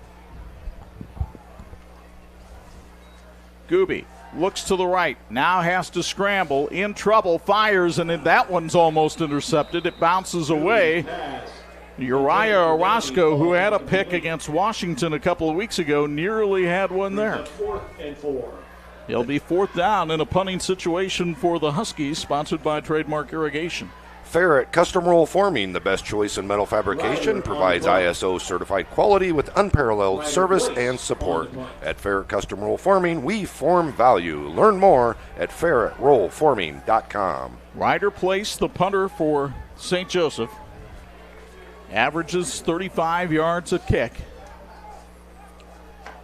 Braxton Shine stands back at midfield. Place nearly went to his knee to get that one. Shines lets it check up. Riley needs to run away from it. They nearly ran into it, and finally the ball is down at the 49-yard line. So excellent field position for Riley. They still have a timeout remaining, 3:56 to go in the half. Plenty of time. Yeah, plenty of time, and they deferred to the second half, so they will get the ball to start the second half as well. If they can put up a score here, late here in the second quarter, go to halftime, down by 7, get the ball back, they'll be looking good going in the locker room. They take over at the St. Joseph 48. They just have not been able to string together drives. They had 2 first downs on their third possession of the game that they got back-to-back. Since then, they haven't been able to really generate anything with consistency. Well, I think a lot of it is they're getting the plays in late, and so they're having to hurry, and when that happens, the offensive line isn't completely set. They're not ready with their reads because they're still reading who's coming, who's blitzing, and, passing their assignments on to their partners, whether the guard to the tackle or tackle to the guard.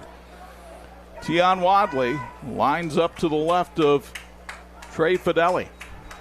Fideli rolls right, now cuts it back up the field. Looked like he wanted to throw, and he's going to get brought down right around the line of scrimmage. Jackson Troster with the stop right there at the line of scrimmage. I think Fideli actually had crossed the line of scrimmage and then drifted back as though he thought he could throw again. Yeah, it looked like he was still trying to throw that ball the whole time. It looked like he, right about the end of the line of scrimmage, he crossed it and then came back. They'll actually consider that as a sack, loss of a yard. That would be the second sack for St. Joseph tonight.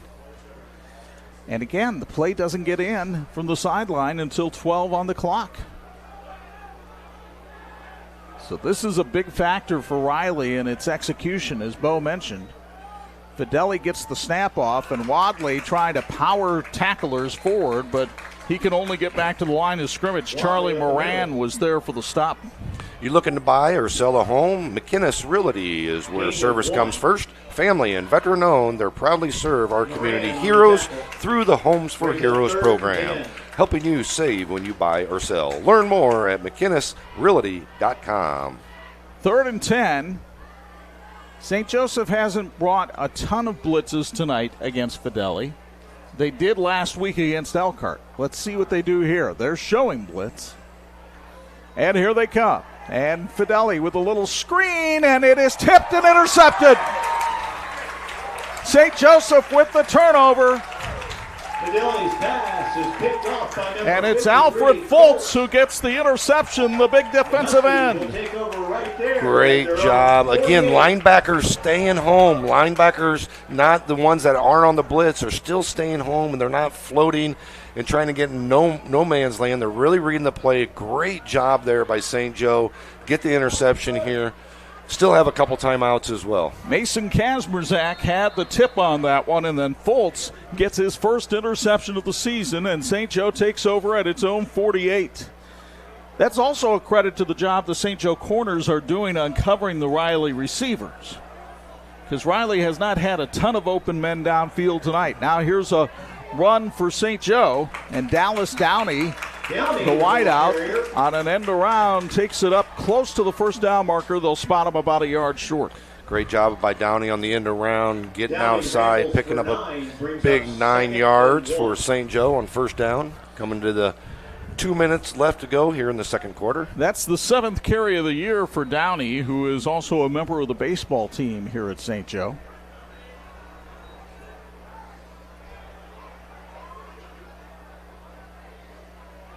Everybody looking to the sideline to get the play. Play clock down to 12 with 1:45 to go here in the first half.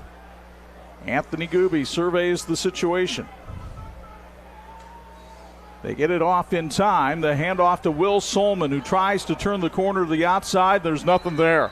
Great lateral pursuit by the safety, Bradford Washington, the junior who's a three-sport athlete at Riley. Solman does what most freshmen do. They try to go wide, and when that happens, they actually backpedal. He came back 2-3 yards trying to get too wide.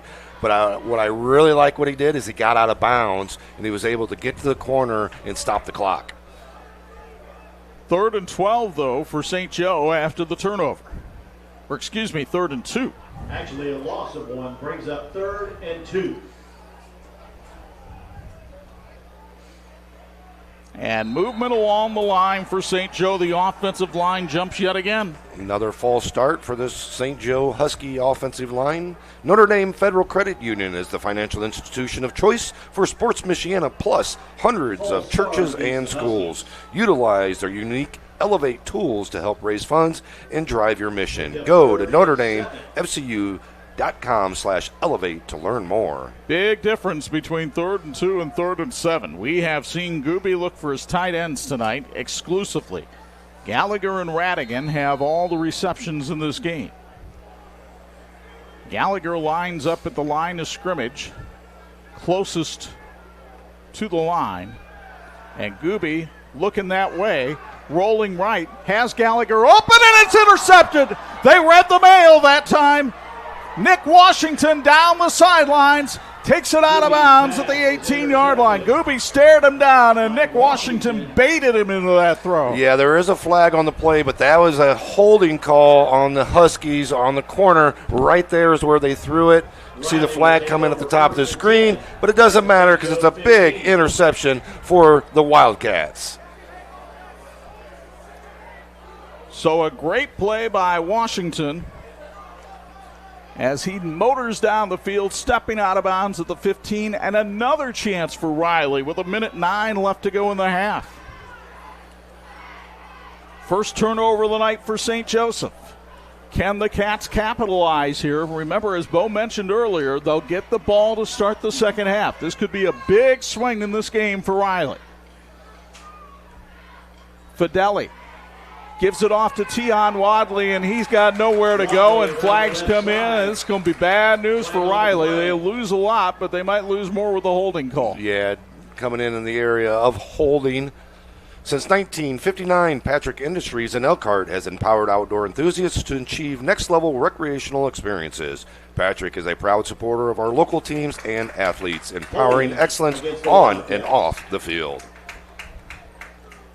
St. Joe players trying to tell Ben Downey to decline the penalty, but I think the yardage is as important as the down when you get down to this end of the field with only 1:03 left in the half. We'll see. They are going to accept the penalty and march it off 10 yards to go all the way back to the 25. Riley just has not been able to do anything on St. Joe's side of the ball. They're able to move the chains anywhere else, but once they get down here, they've actually gone backwards the last 3 drives every time they've gotten down here. They just have not been able to give Trey Fideli enough time to set up in the pocket and throw downfield. Let's see if he gets some here. Fideli steps, throws, it short hops his man. Fideli's pass falls incomplete. Big C Lumber is the best choice for your next home improvement project. Family owned for over 100 years, they know the ins and outs of every home project you need completed, and our knowledgeable sales staff will help you get the job done. See the difference a culture of caring can make at Big C Lumber. So again, Riley looking at a 2nd and 20. The clock stopped with 55 seconds to go in the half. Cats do have one timeout remaining in this half. And a familiar theme, the play clock is down to 7. Fideli with time, steps up. He's going it out there, and it is incomplete, but pass interference on St. Joseph. Again, a defensive back didn't turn his head and made contact. That time it was Madden Martin. Looked like he turned his head, but it wasn't till right at the very end after he already made contact. Intended for Herzl. Remember, there is no face guarding, what they used to call back in the day, but here they're actually going to discuss it a little bit on this play. And they're going to call no. Yeah. Pass interference defense on St. Joe. Thomas Chimay doing the hand jive down there. Did everything but the chicken dance in that set of signals. Not sure if that occurred in the end zone. I don't think it matters in high school ball. I think that's what they were discussing on that. The contact was definitely in the end zone, but it's going to be half the distance to the goal line. And it'll set the ball back. The Huskies. Actually, they're taking it all the way down to the 10-yard line. So it'll be 2nd and 5 from there. It is not an automatic first down. That signal looked like a little Enrique Palazzo from Naked Gun. With the Italian theme tonight, of course. Yeah. So 2nd and 5 from the 10 for Riley. Handoff Tion Wadley. Can he turn the corner? Answer no. Too many black shirts right there. They have not been able to get the running game going whatsoever. That St. Joe D-line is just eating it up and getting the pressure in the backfield. The only runs they've been able to manufacture have been on basically quarterback scrambles or draws. Clock running, we are at 25 seconds and counting, not necessarily on the play clock, but on the game clock. And there doesn't seem to be a whole lot of urgency from the Cats here. 3rd and 7. You see the clock at the bottom of the TireRack.com scoreboard. Fideli, sacked, but there's a flag on the play. With 2 seconds remaining on the clock here in the first half. Flag on the play.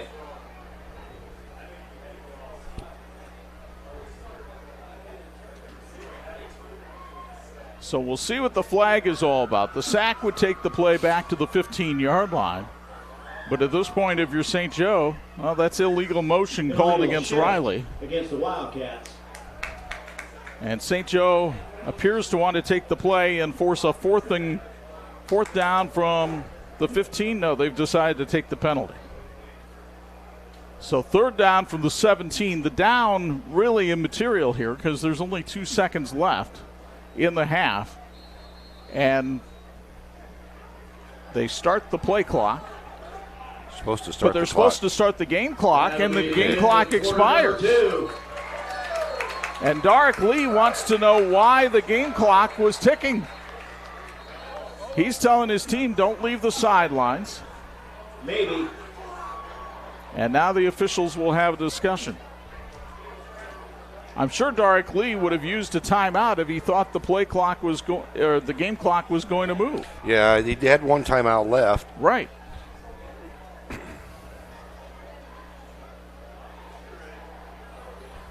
So the officials will discuss things here. And it looks like they're going to say, hold everything. Timeout called by Riley and is sponsored by the South Bend Schools. And they'll put 2 seconds back on the game clock. Timeout, Riley. Angelo, a lot of confusion down there on the sidelines. Can you get a sense of what the officials were talking about? No. Okay. There was definitely a lot of confusion. Ben Downey trying to get an explanation. He wasn't really getting one. Now it appears they're trying to get it. The sideline for St. Joe was asking about, well, why wouldn't Riley just commit the penalty every time, and why not a 10-second runoff? And then obviously the White Hat ran the clock, so they thought it was over, and now we get the timeout. So, yeah, there was plenty of confusion down here. I'm not really sure if the officials fully understood what they were calling either, but I think you were right when you called it, when Derek Lee thought that the clock was not starting, and so I think there was no sense of using the timeout because you already have it. The clock stopped with the 2 seconds. So let's see if Riley can take advantage of this. Technically, it's 3rd and 12. In reality, for the Cats, it's 3rd down from the 17-yard line, and they're trying to score. Unless we get a defensive pass interference on the play. Or any kind of defensive penalty. Fideli throws for the end zone. There's nobody there. It's incomplete. And the first half comes to an end with St. Joseph on top of Riley by a count of 14-0. And the Huskies will head to the locker room on this senior night. Ben Downey pleased with his defense there, and now he's pleased to go over and see Angelo Di Carlo for a Patrick Sideline report. All right, Coach. Well, let's start with the positive. It's 14-0. Your defense, once again, playing an outstanding game. Your thoughts on the way they've played in the first half? Thank God they're doing what they usually do. They're picking up the slack for a lack of production on offense, most of which is honestly from self-inflicted wounds. I mean, you guys have seen some of these penalties as you're calling this game, and a lot of them are on first down, and there's nothing worse than ending up being like 1st and 15 as opposed to 1st and 10. What's your message then in the locker room to your squad? Stop the self-inflicted wounds, for the love of God. Coach, thank you very much. Thank you. There you guys have it. Back upstairs to you. Your attention to midfield. As can only be said at a Catholic school. Halftime here, and it's homecoming at Father Bly Field on a beautiful night for football in South Bend. St. Joseph leads this rivalry with Riley 14-0. We're back with our Tony Letcher Health Market Student Athletes of the Week after this on Sports Michiana. Great school. With Surf Fiber Internet, you'll catch all the big plays as they happen. The winning goal, the last-second three-pointer, the walk-off home run, the touchdown that changes everything. You'll see them all. No lag, no throttling, no buffering, no missed highlights. Just blazing fast streaming from start to finish. Whatever sport you love to watch, Surf keeps you connected.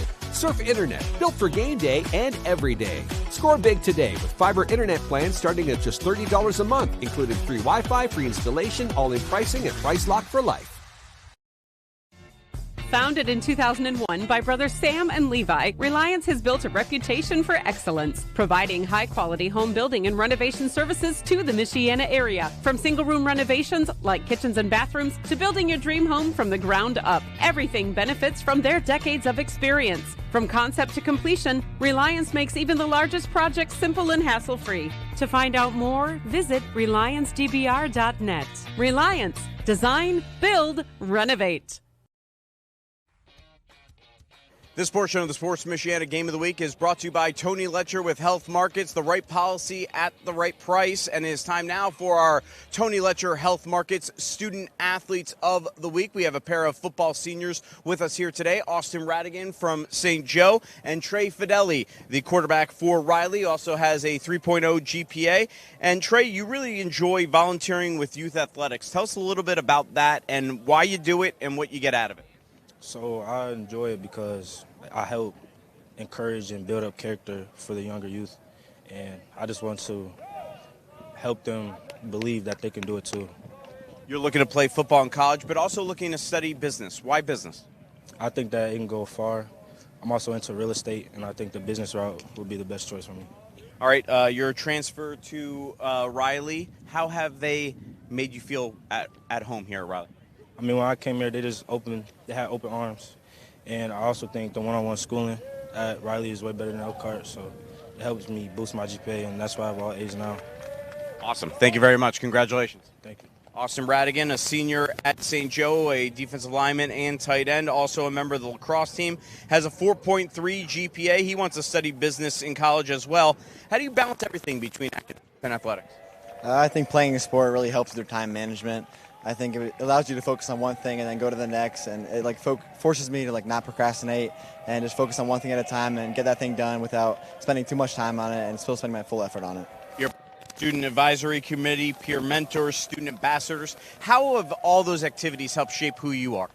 I think being a leader and a teammate in all those activities have helped me shape my character and shape my work with other people, and being in all those activities and clubs, they really helped me to build my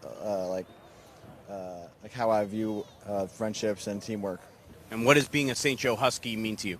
It means the world. I mean, we focus on brotherhood and mentality here, and just playing for the guy next to you and doing your job and trusting the guy next to you will do the job. It's amazing. Austin, thank you very much. Congratulations. Trey, congratulations one more time. Trey Fidelli, Austin Radigan, our Student Athletes of the Week, brought to you by Tony Letcher with Health Markets. We have your halftime highlights right after this. You're watching the Sports Michiana High School Football Game of the Week.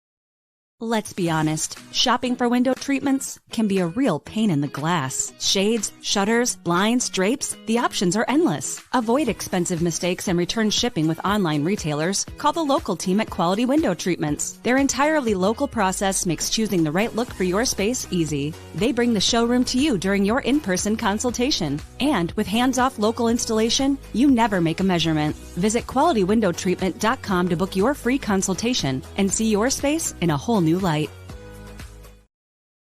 When contractors and OEMs need quality electrical products at the best prices, they look to Babsco Supply. We strive to supply all the electrical products you need for residential, light commercial, and OEM electrical components. We have the knowledge, dedication to customer service, and extensive inventory to ensure your electrical projects are completed successfully. We are employee-owned, which means all of our employees are owners. So you know we care. With locations in Elkhart and Warsaw, Babsco Supply is working together to serve you better. Learn more at babsco.com. This edition of the Sports Michiana High School Game of the Week being brought to you by Patrick, empowering outdoor enthusiasts since 1959. A beautiful night for football in South Bend. Homecoming here at Father Bly Field. The homecoming court being introduced to the crowd here during the Ferret Custom Roll Forming halftime report. So we welcome you inside the Notre Dame Federal Credit Union broadcast booth. Chuck Freeby and Bo Hundt high above the fray. Our man down on the sidelines tonight is Angelo Di Carlo. He joins us with another Patrick Sideline Report. All right, Chuck, thank you very much. Joined now by C.B. Gavin, the athletic director at Riley. C.B., obviously 14-0 here at halftime, but your kid's still in this one against a very talented St. Joe squad. Your thoughts here on the Cats and the opportunity here in the second half? I tell you what, if we just capitalize on a couple of things, man, it could be a different ball game right now. But, you know, we got a lot of fight left in this, and we got 24 more minutes, so anything can happen. Speaking of a team that'll have a lot of fight in them, a lot of people expecting big things out of your Riley boys basketball team. What's the excitement like as we get closer to basketball season for them? Well, I tell you what, man, it feels like we've already started because the excitement is already there, and it's steady and it's building every day. We lost a lot, but we got a lot coming back. You know, the transfer portal helped us a little bit, but you know, our coaching staff is solid. It's been in place for the last 4-5 years, so the foundation is good. So we expect big things out of the Cats. How important is that? Because it was a revolving door with coaches for a little bit. The stability that Alex Daniel has provided that program. Well, man, I look at it as a blessing, man, that we found the right person. He's got the right support from myself and the entire administration, but also he's got the right support from the entire Raleigh community. So, hey, man, that helps out a lot. The door is closed. We don't need anybody looking in. We're just going to take care of business. We'll shift gears here. Foundry Field opened last year, which has a very special place in your heart, honoring the Foundry Giants, and your dad, C.B. Gavin Sr., has a big mural out there. How's things going over there? Take us through what it's been like to have that facility open now for about a year's time. Well, the initial process was to bring Foundry Field to the southeast side of town, to bring a different lifestyle to that community, also give the kids the opportunity to understand the game of baseball. Every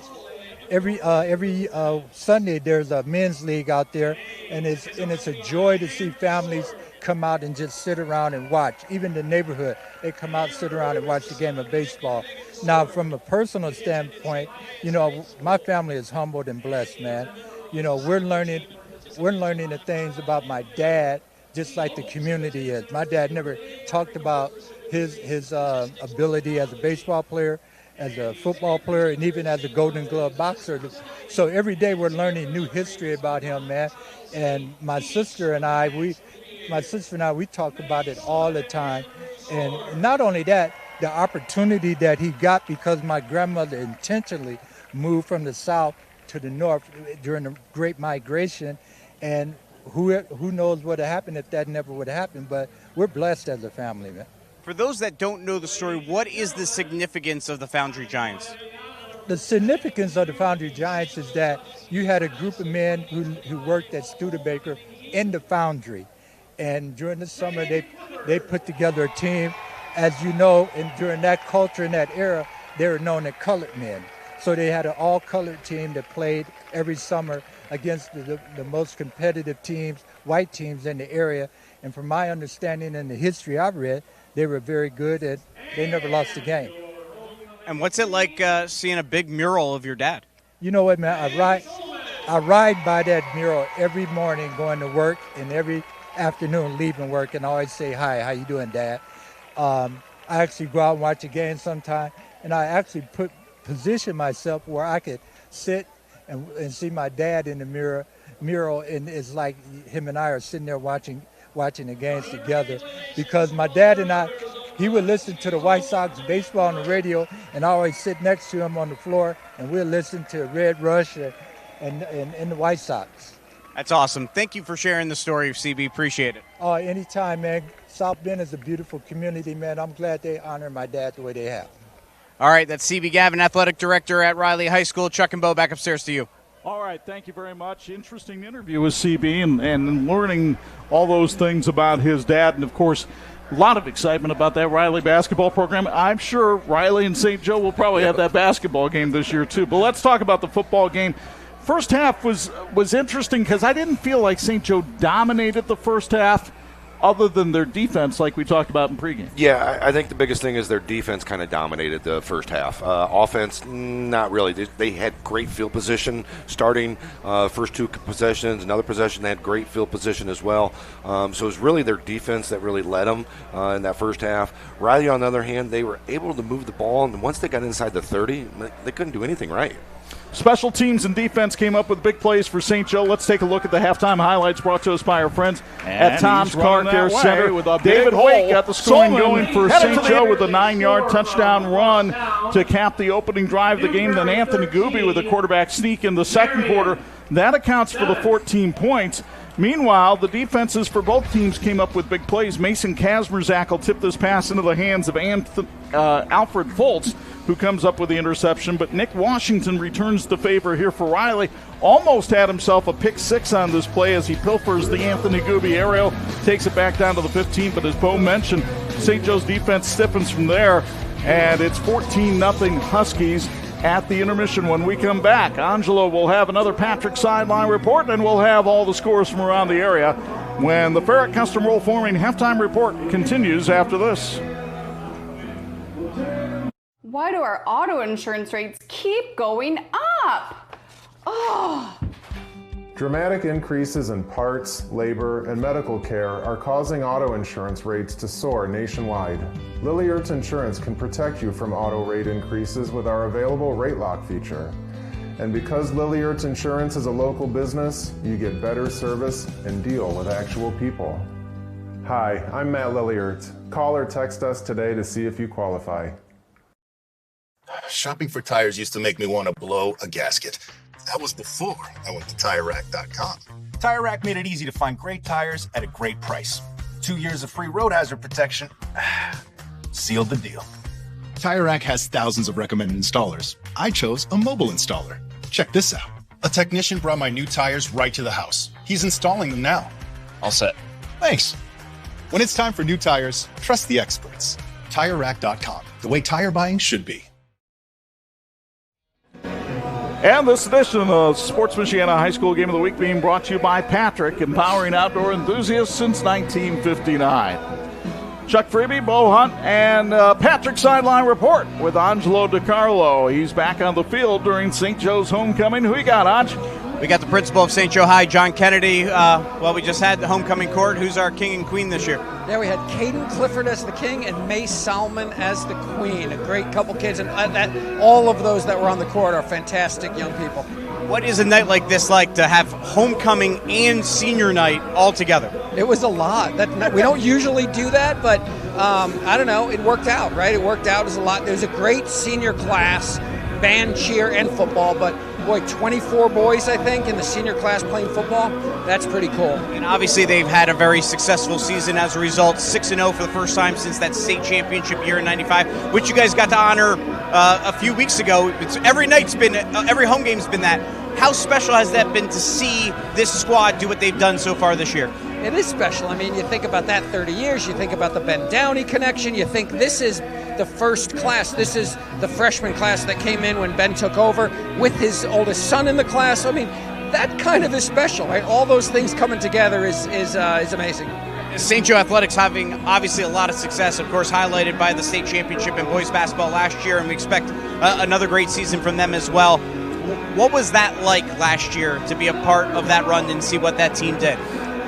I personally, since I've been living in South Bend for, I don't know, about 30-something years, right? About 30 years. I coached basketball. I used to coach at Washington High School. I've been to a lot of basketball games over the years as a school administrator and things. And so I know how important it is in the state of Indiana and how important it is in South Bend. And, that was incredible. It was so much fun.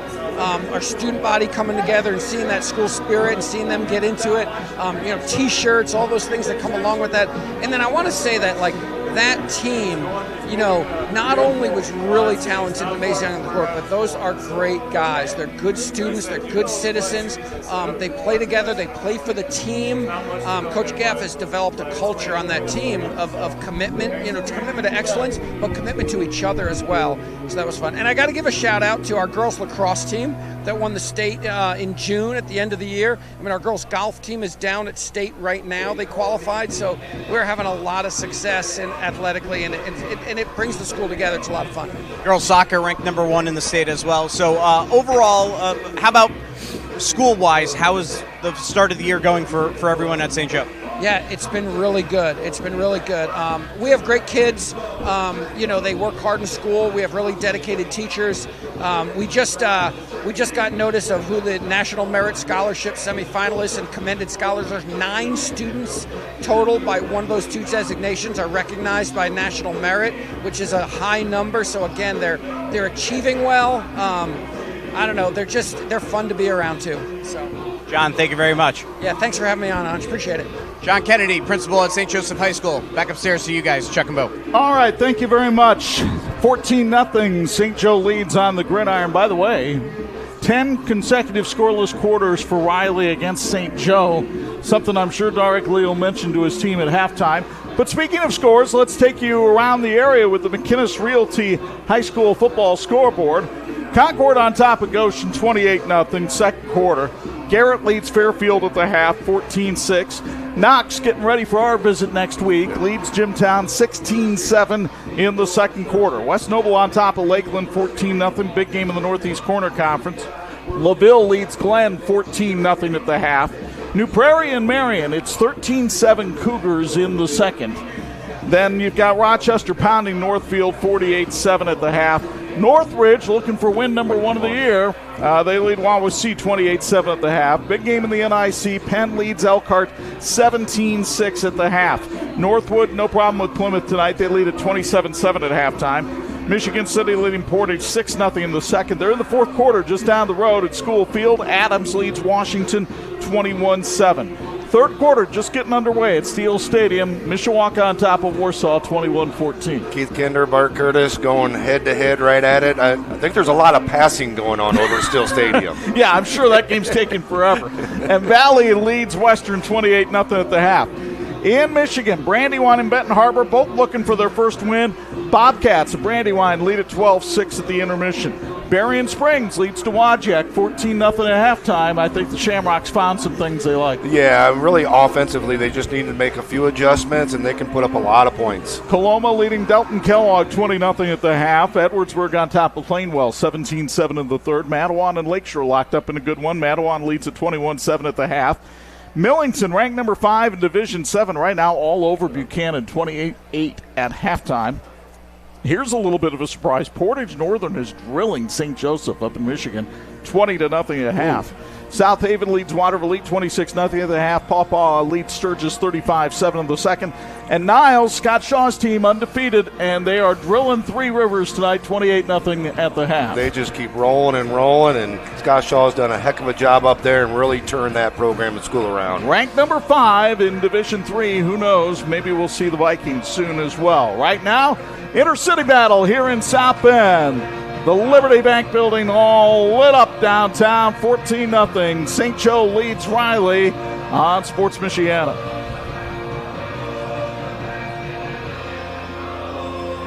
Looking to buy or sell a home in the Michiana area? Call McInnes Realty, Michiana's fastest growing real estate company where service comes first, built on knowledge, care, and community. Through our Homes for Heroes program, we proudly give back to those who serve. Firefighters, law enforcement, EMTs, military, teachers, and healthcare workers, past or present, qualify for hero rewards when they buy or sell with us. Call McInnes Realty today at 574-271-3440. For over 100 years, experience and inspiration have been the foundation of Big C Lumber. I'm Mark Young. Deciding on the perfect cabinetry for your home can be overwhelming. It's best to depend on our consultants with decades of experience at Big C Lumber. Your needs and wishes will be matched with our guidance in the creation of new spaces. We call this customer-inspired design, representing your personality, your style. Visit Big C Lumber, where the possibilities are endless. You don't always see the backbone of American products. You feel it. Ferret is where smart work meets hard work. We serve the USA by manufacturing purpose-built metal components that solve the problems others walk past. And we put in the work that makes Fourth and Long feel like first and goal. Calling all engineers and makers, past, present, and future. Your next career move begins at Ferret. In need of an award? Call Crown Trophy of Mishawaka, the area's premier award provider. They've been serving the area since 2001 with cutting-edge exclusive products, personalized with state-of-the-art laser engraving technology. And Crown Trophy has more than just trophies. They offer corporate, sales, and retirement awards, along with personalized gifts and promotional products. Crown Trophy, nationally known, locally owned, where everyone's a winner.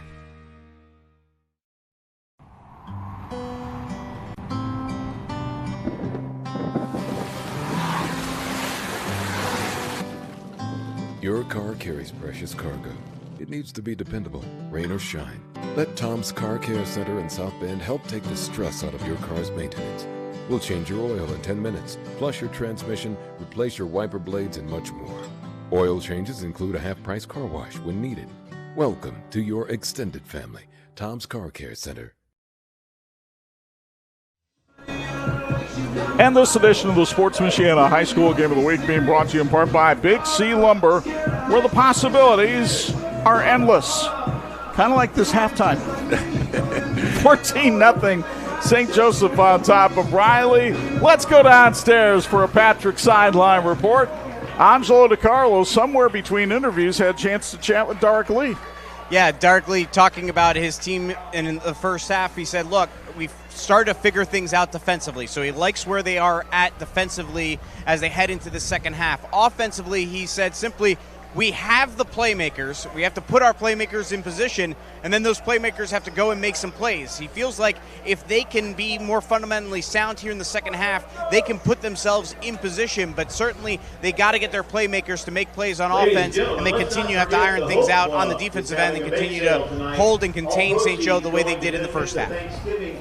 And meanwhile, Bo, if you're Ben Downey, we heard that his biggest problem with his team right now is just the technical mistakes mistakes, the penalties that they're making. Oh, yeah, I mean, we talked about it all first half. I mean, would they have 5 false starts in the first half? I mean, you can't have that. Those are all mental things. Those aren't physical mistakes. Those are mental mistakes, and you have to be able to be mentally prepared for games like this. And St. Joe got to come out, got to get a stop. Riley, on the other hand, they need a score. They need some productivity on offense. They've been able to move the ball a little bit, like we talked about, but not get in the end zone. Once they get inside the 30, they've really struggled. They just need a big play and eliminate the 30, 20, and the 10. Well, the factoids are brought to us tonight by our friends at OSMC, and the defense has never rested for St. Joe, and it certainly hasn't rested here tonight. If you take a look at the overall scoring averages around the area, and quite frankly, around the state this year, the scoring average for St. Joe sparkles. Only Rochester in our area is better at 2.3 points per game. St. Joe allowing 5.5 points per game. Then you've got West Central, which is another undefeated team at 6.8, Triton at 8.7, and Penn at 10.3. Oh, by the way, all those teams combined have lost a combined total of 3 games. Yeah, well, and you look at all those teams, and they all look like playoff contenders. What I mean by playoff contenders, everybody makes playoff, but making a deep run in the playoffs. Talk about offense wins games, defense wins championships. Well, a lot of those teams might be holding up some sectional championship trophies here in a few weeks. There you see our graphic sponsored by OMC. Third quarter brought to us by Place Homes, and Ryder Place puts it into action with a kickoff that will trickle. And did it go out of bounds before it went into the end zone? The officials finally waved touchback, and it'll be 1st and 10 at the 20 on the kick, sponsored by Trademark Irrigation. As you mentioned, our third quarter sponsored by Place Homes. They're locally owned, going back 4 generations. Place Homes in South Bend has a team of players, architects, and designers ready to work for you on building your dream home. Visit placehomes.net for more information. Place Homes, building homes, not houses. Go St. Joe. 1st and 10 from the 20-yard line for the Riley Wildcats, who did not exactly light it up offensively. I mean, here's a team that's scoring 28.5 points a game. They only had, in the first half, 43 yards of total offense. Trey Fideli throws, and it's a nice catch out in the flat. The coverage is right there for St. Joe as Colin Penn is there after a pickup of 6 on the catch made by Caden Hurstel. Well, one of the things they really need to do is work that under route like they did right there. Got to have some quick passes to really hold that St. Joe defense from blitzing as much. And then once they stop the blitz, you get some pressure, and then you can work the ball down the field. And that might even open up the running game, because the running game needs to get going here in the second half. It's only the second completion for Trey Fideli tonight in 12 attempts.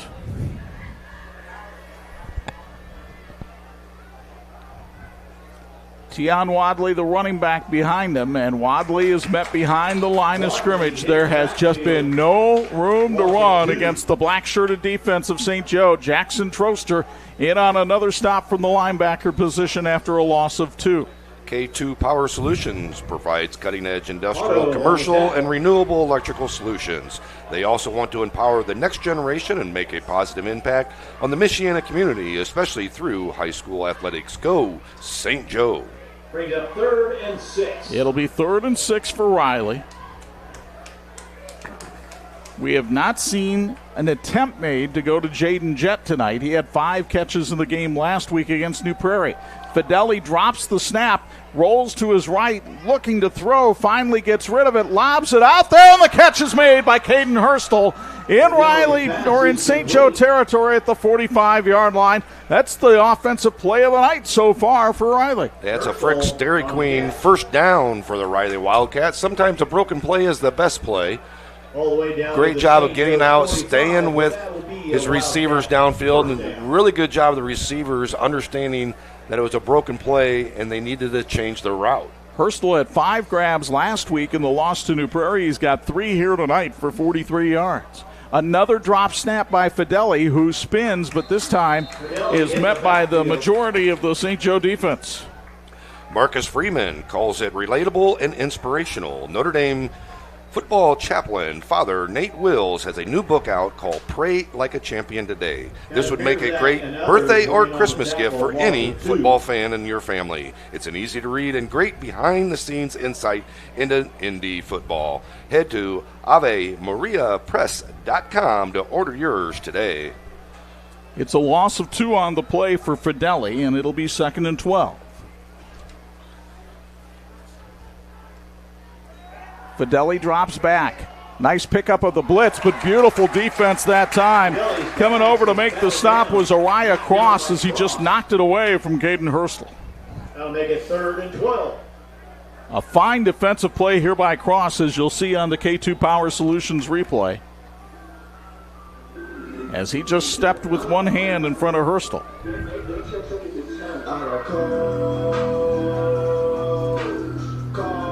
So 3rd and 12 for Riley as the music blares from the speakers here at Father Blood.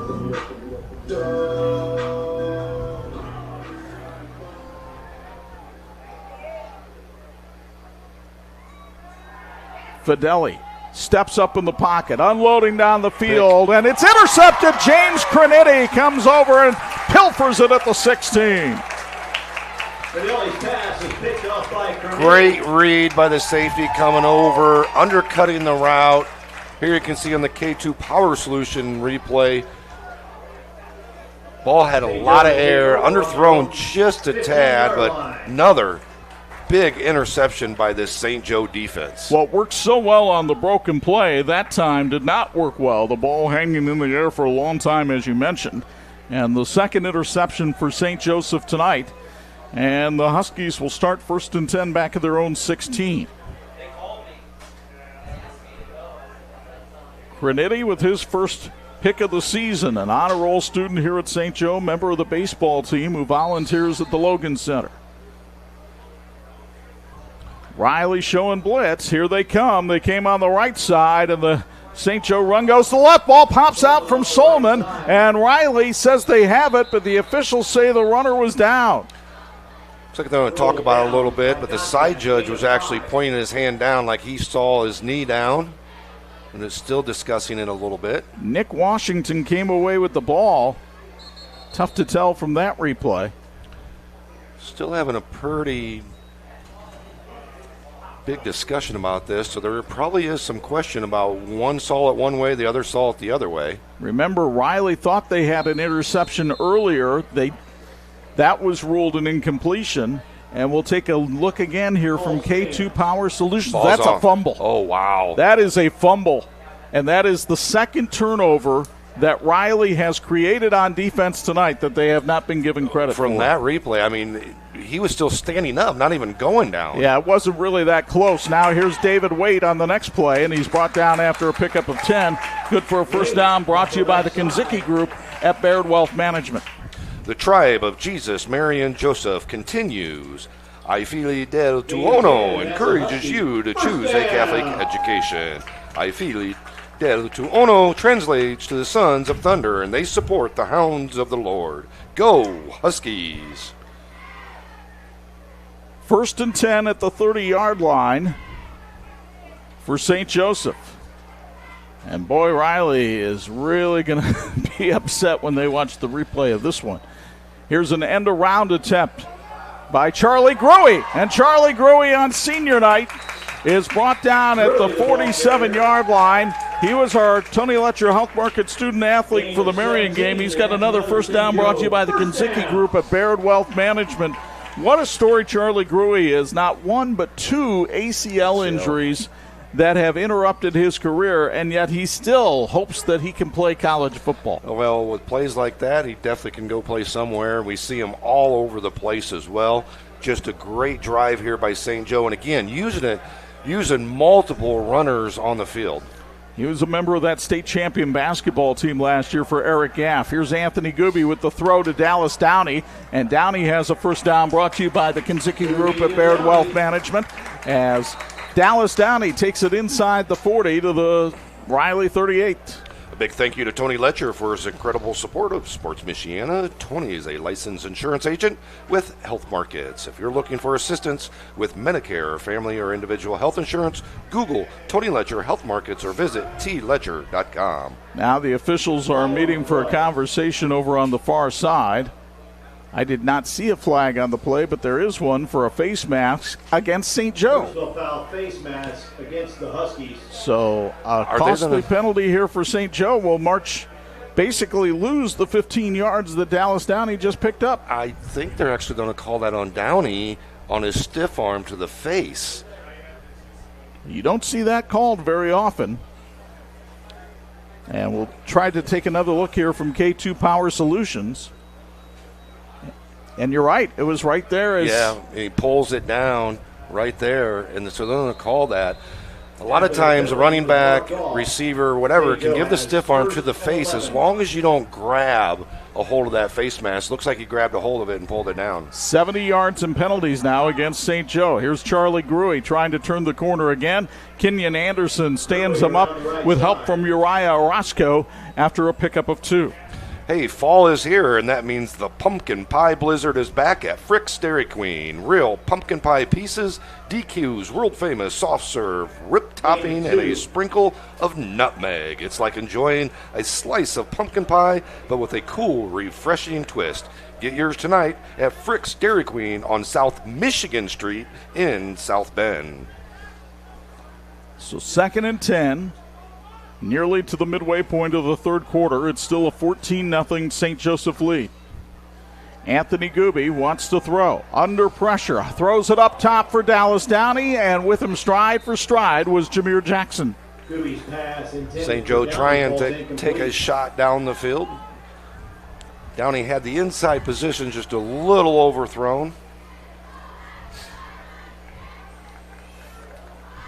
Gooby, transfer from Adams, as we mentioned, member of the baseball team, only a sophomore, has thrown for 338 yards and 5 touchdowns this year, but couldn't make the connection on the deep ball there.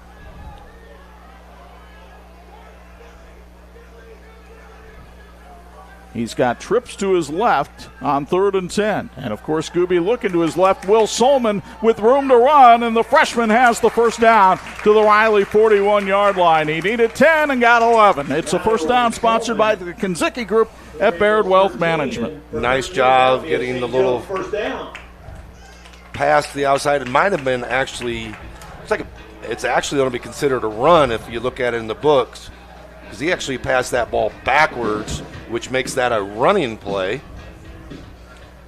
Be interesting to see how they rule that.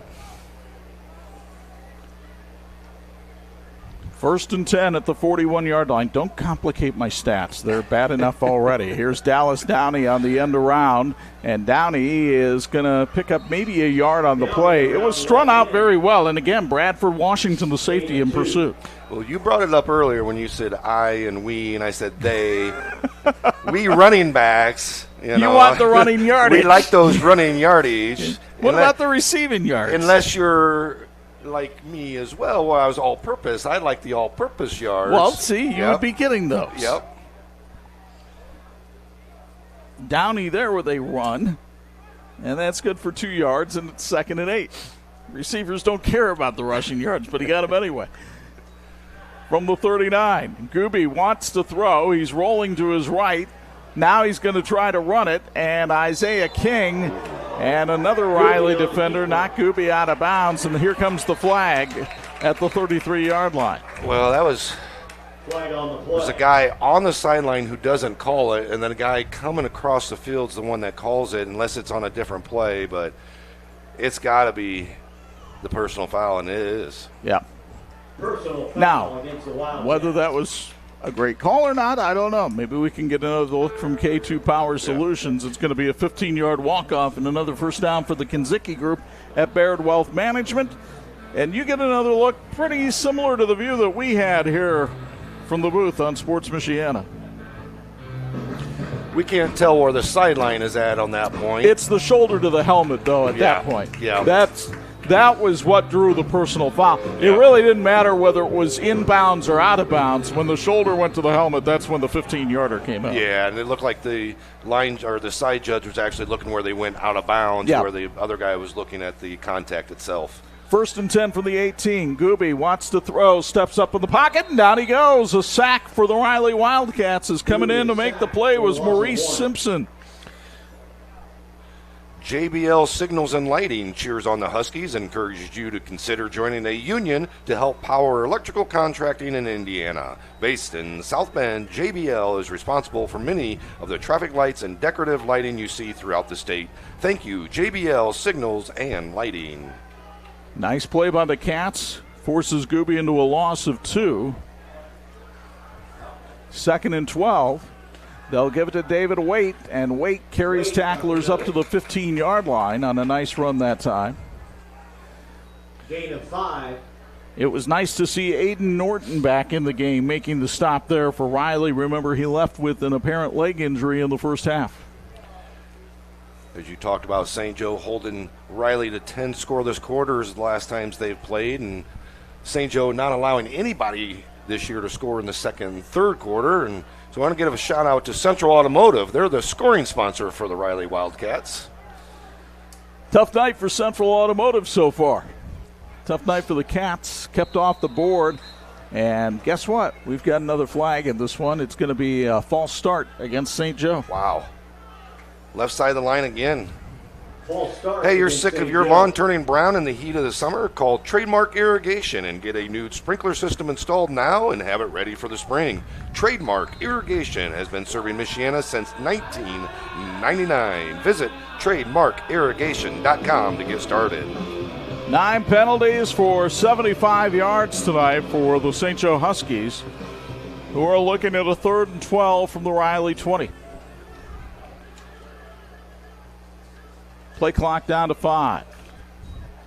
Gooby takes the high snap, throws, got some great blocking from Connor Gallagher, and Waite takes it close to the first down marker. I don't think he quite got it. Looks like they're going to spot it about a yard short at the 9-yard line. Reminder, our third quarter sponsor is Place Homes, building homes, not houses. That was Charlie Gruey on the catch that time, 85, not 25. And Gruey picks up 11 on the play to set up a 4th and 1.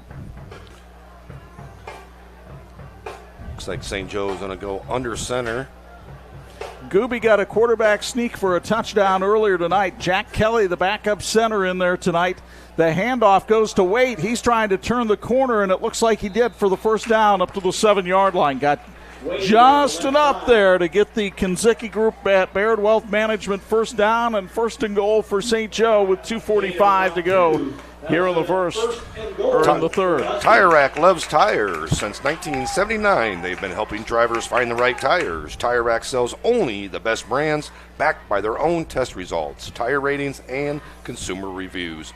Tires ship fast and free to you or one of over 10,000 recommended installers. TireRack.com, the way tire buying should be.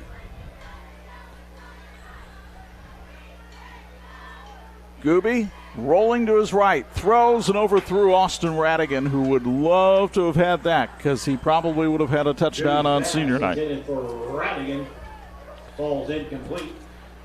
Honesty compels me to report that 2 of the St. Joe scoring drives have been aided by apparent turnovers that were caused by the Riley defense that were then overturned by the officials.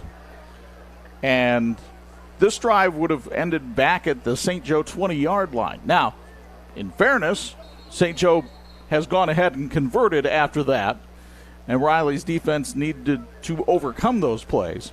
But an interception in the first quarter and a fumble in the third quarter were both overturned by the officials. And St. Joe has been able to capitalize on those opportunities. It is 2nd and goal from the 7. David Waite, the running back behind Anthony Gooby. the pitch to Waite, who wants to turn the left side. Great block by Radigan. Touchdown, St. Joe. But we've got a flag on the play. It might have been too good a block by Radigan. They're going to call a hold on the outside there when they got the seam sealed, and going to move it back 10 yards. So the penalty called against St. Joseph negates the touchdown. You'll get another look here from K2 Power Solutions. Look on the outside, and Radigan had a hold of the jersey. Yeah, not just one side of the sleeve. They had both sleeves. You can see it when kind of turned right there, and the jersey got pulled, and they're going to call that almost every single time. Take the 6 back. Discover the difference with Baird Private Wealth Management, where trusted financial advice means a commitment to community, supporting local organizations because your future and community matters. Discover the Baird difference. Visit BairdDifference.com, and a big thank you to Mike and Vicky Kenzicki for supporting tonight's broadcast. Anthony Gooby throws, and it is caught out there on a nice grab, his first of the night by Antoine Ross. And Ross hauls that one in at about the 9-yard line for a pickup of 8. And it'll be 3rd down and goal from there. Brings up 3rd and goal from the 9.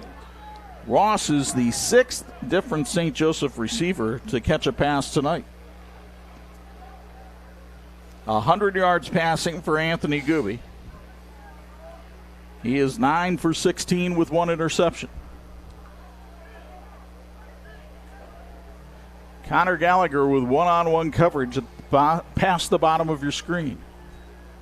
Gooby looking back that way, and nice defense by Nick Washington. He came back over the inside shoulder of Gallagher to knock that one away. Yeah, really good job of covering that, and looks like St. Joe's going to send on the kicking team. Ryder Place will come on for a trademark irrigation field goal attempt here in the Place Homes 3rd quarter. Ryder 1 for 5 trying to kick field goals this year. Sam Shikatano is the holder, and this would be an attempt from 26 yards away. Williams Family Chiropractic Clinic in Granger is a family-focused practice that treats newborns to professional athletes and everyone in between. They offer high-level chiropractic care, digital x-ray diagnostics, and non-surgical spinal decompression. Google Williams Family Chiropractic Clinic to learn more. The snap, set down, and the kick is blocked. Riley blocks the kick and survives that long St. Joseph march. 1:15 remaining in quarter number 3. So the block kick by Riley thwarts St. Joe, and it is still 14-0 Huskies with 1:15 to go here in the 3rd, and Riley is still very much alive in this game. Riley's defense holding up again. Both teams really struggling to score inside the red zone tonight. Just aren't able to do it. Get anything going. I think a lot of it is they get down there, they try to get a little bit too fancy and not stay with some of their bread and butter stuff. And great opportunity for Riley here to get right back in it, down 2 scores. 1st and 10 from the 20. Can Riley finally hit a big play? Tion Wadley has that in mind, and James Granitti brings him down after a pickup of 15 and a Frick's Dairy Queen first down. The biggest run of the night for the Cats. I think it's their first running first down of the night for the Cats. Let's go downstairs to Angelo Di Carlo with a Patrick sideline report.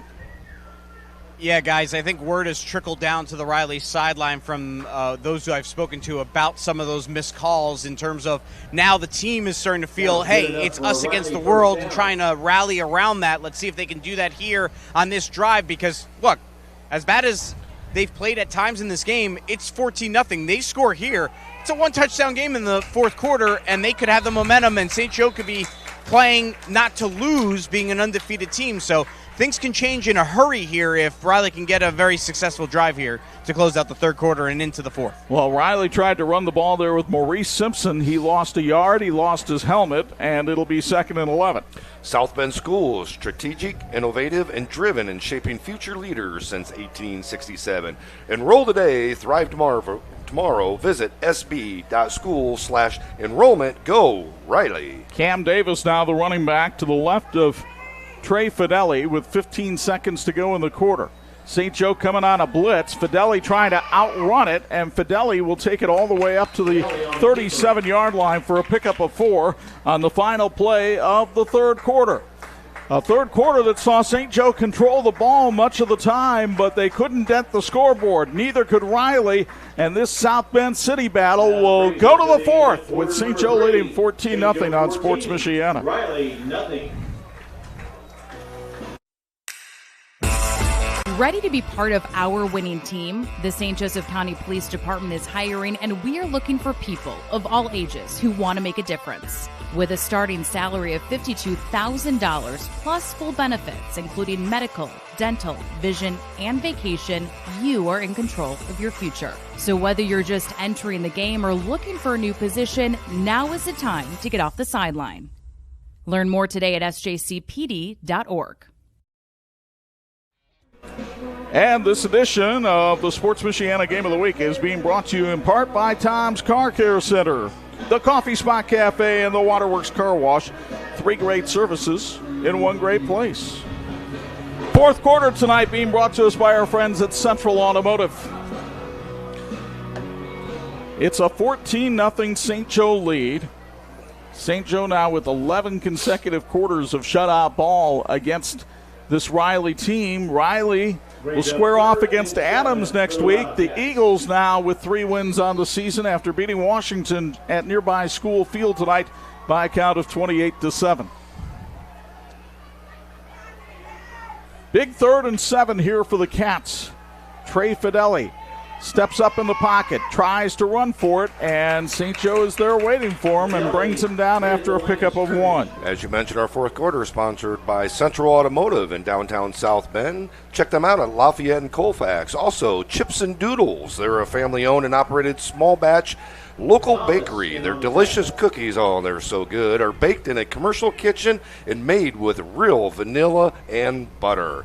Delivery is available, as is pickup near downtown South Bend. Learn more at chipsanddoodles.com. Flugner to punt.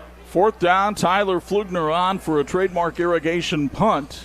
Dallas Downey waits for it back at his 29. And Charlie Gruey disrupts the punt, and St. Joe makes the stop. A flag comes in behind the play.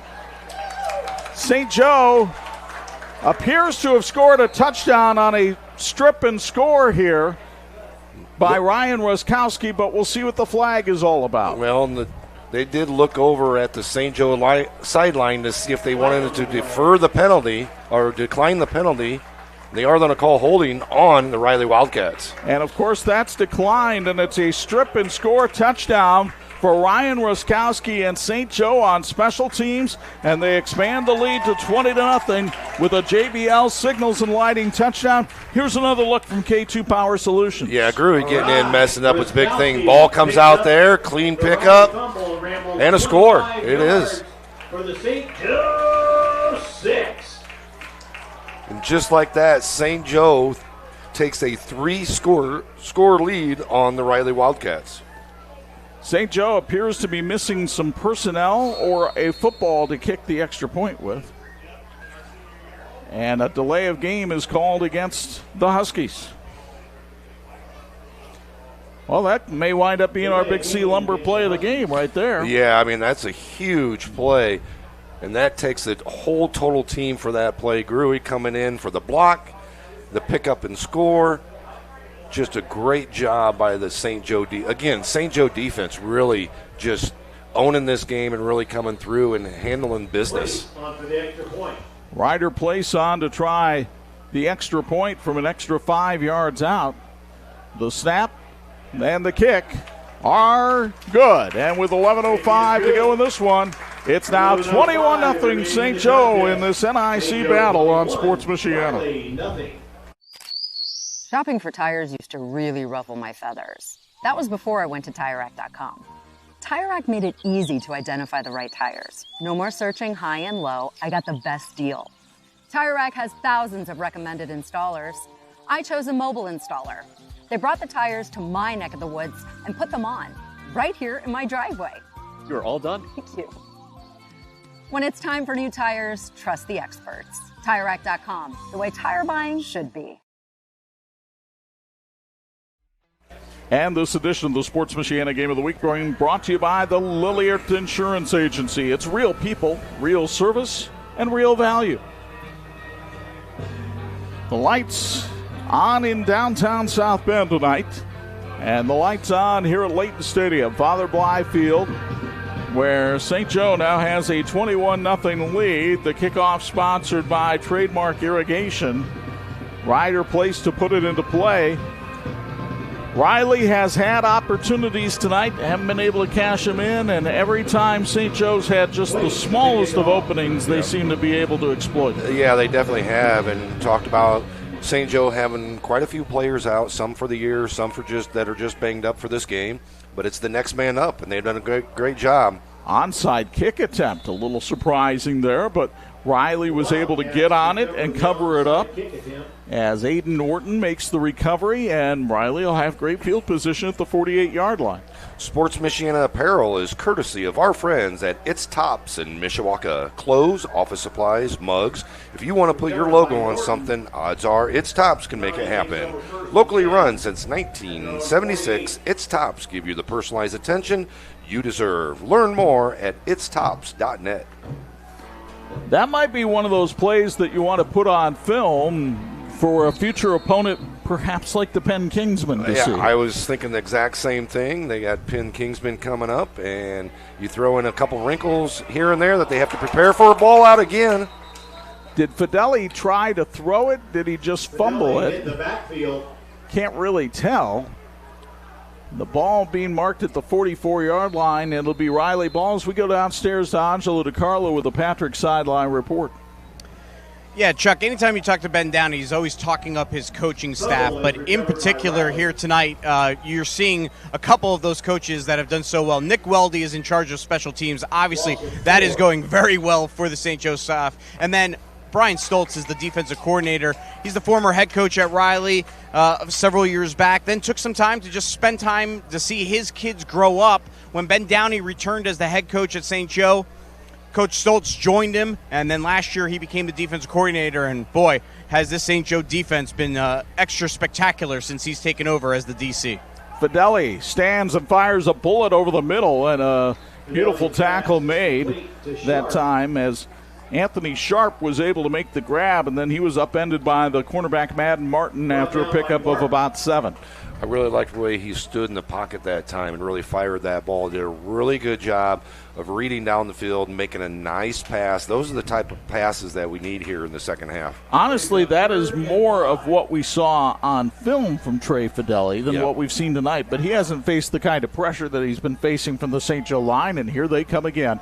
Fideli had to get rid of that one in a hurry, and Braxton Shines can't hang on because it's broken up by Ryan Ruskowski. And that's a really good pass under the pressure that he was under. Fideli did a great job of getting that ball out exactly where his receiver needed it. The receiver just could not come down with it. Brings up a 4th down and 5 for the Cats. And obviously you're at the point of the game where you're going to go for it here.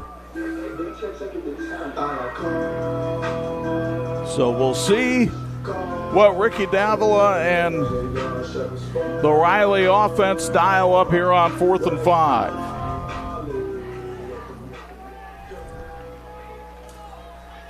Fideli steps up, throws. There's Jaden Jett with his first catch of the night. It's good for a Frick's Dairy Queen first down up to the 39-yard line.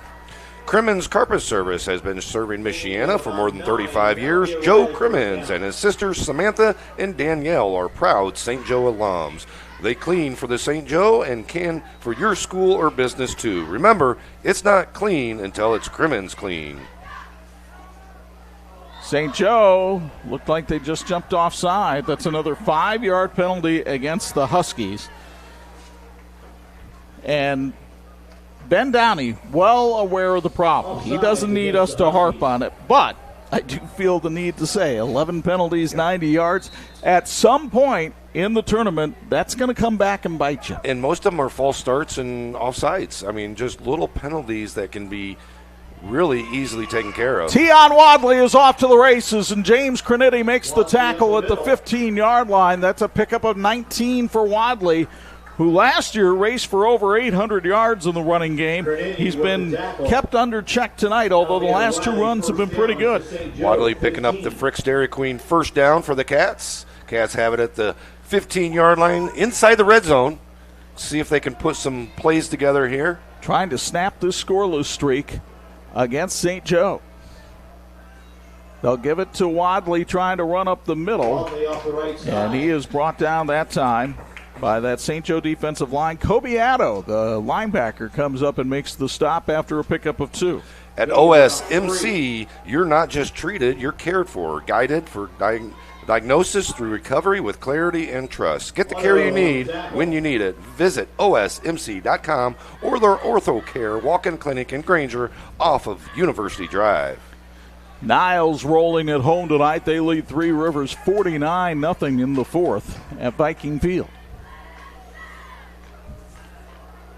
The freshman Maurice Simpson checks into the game, but Fideli keeps it himself and takes a pretty good whack, but still on his feet, and finally goes down at about the 8-yard line. That's a nice run for Trey Fideli of about 6 yards, and there's a St. Joe player slow to get up.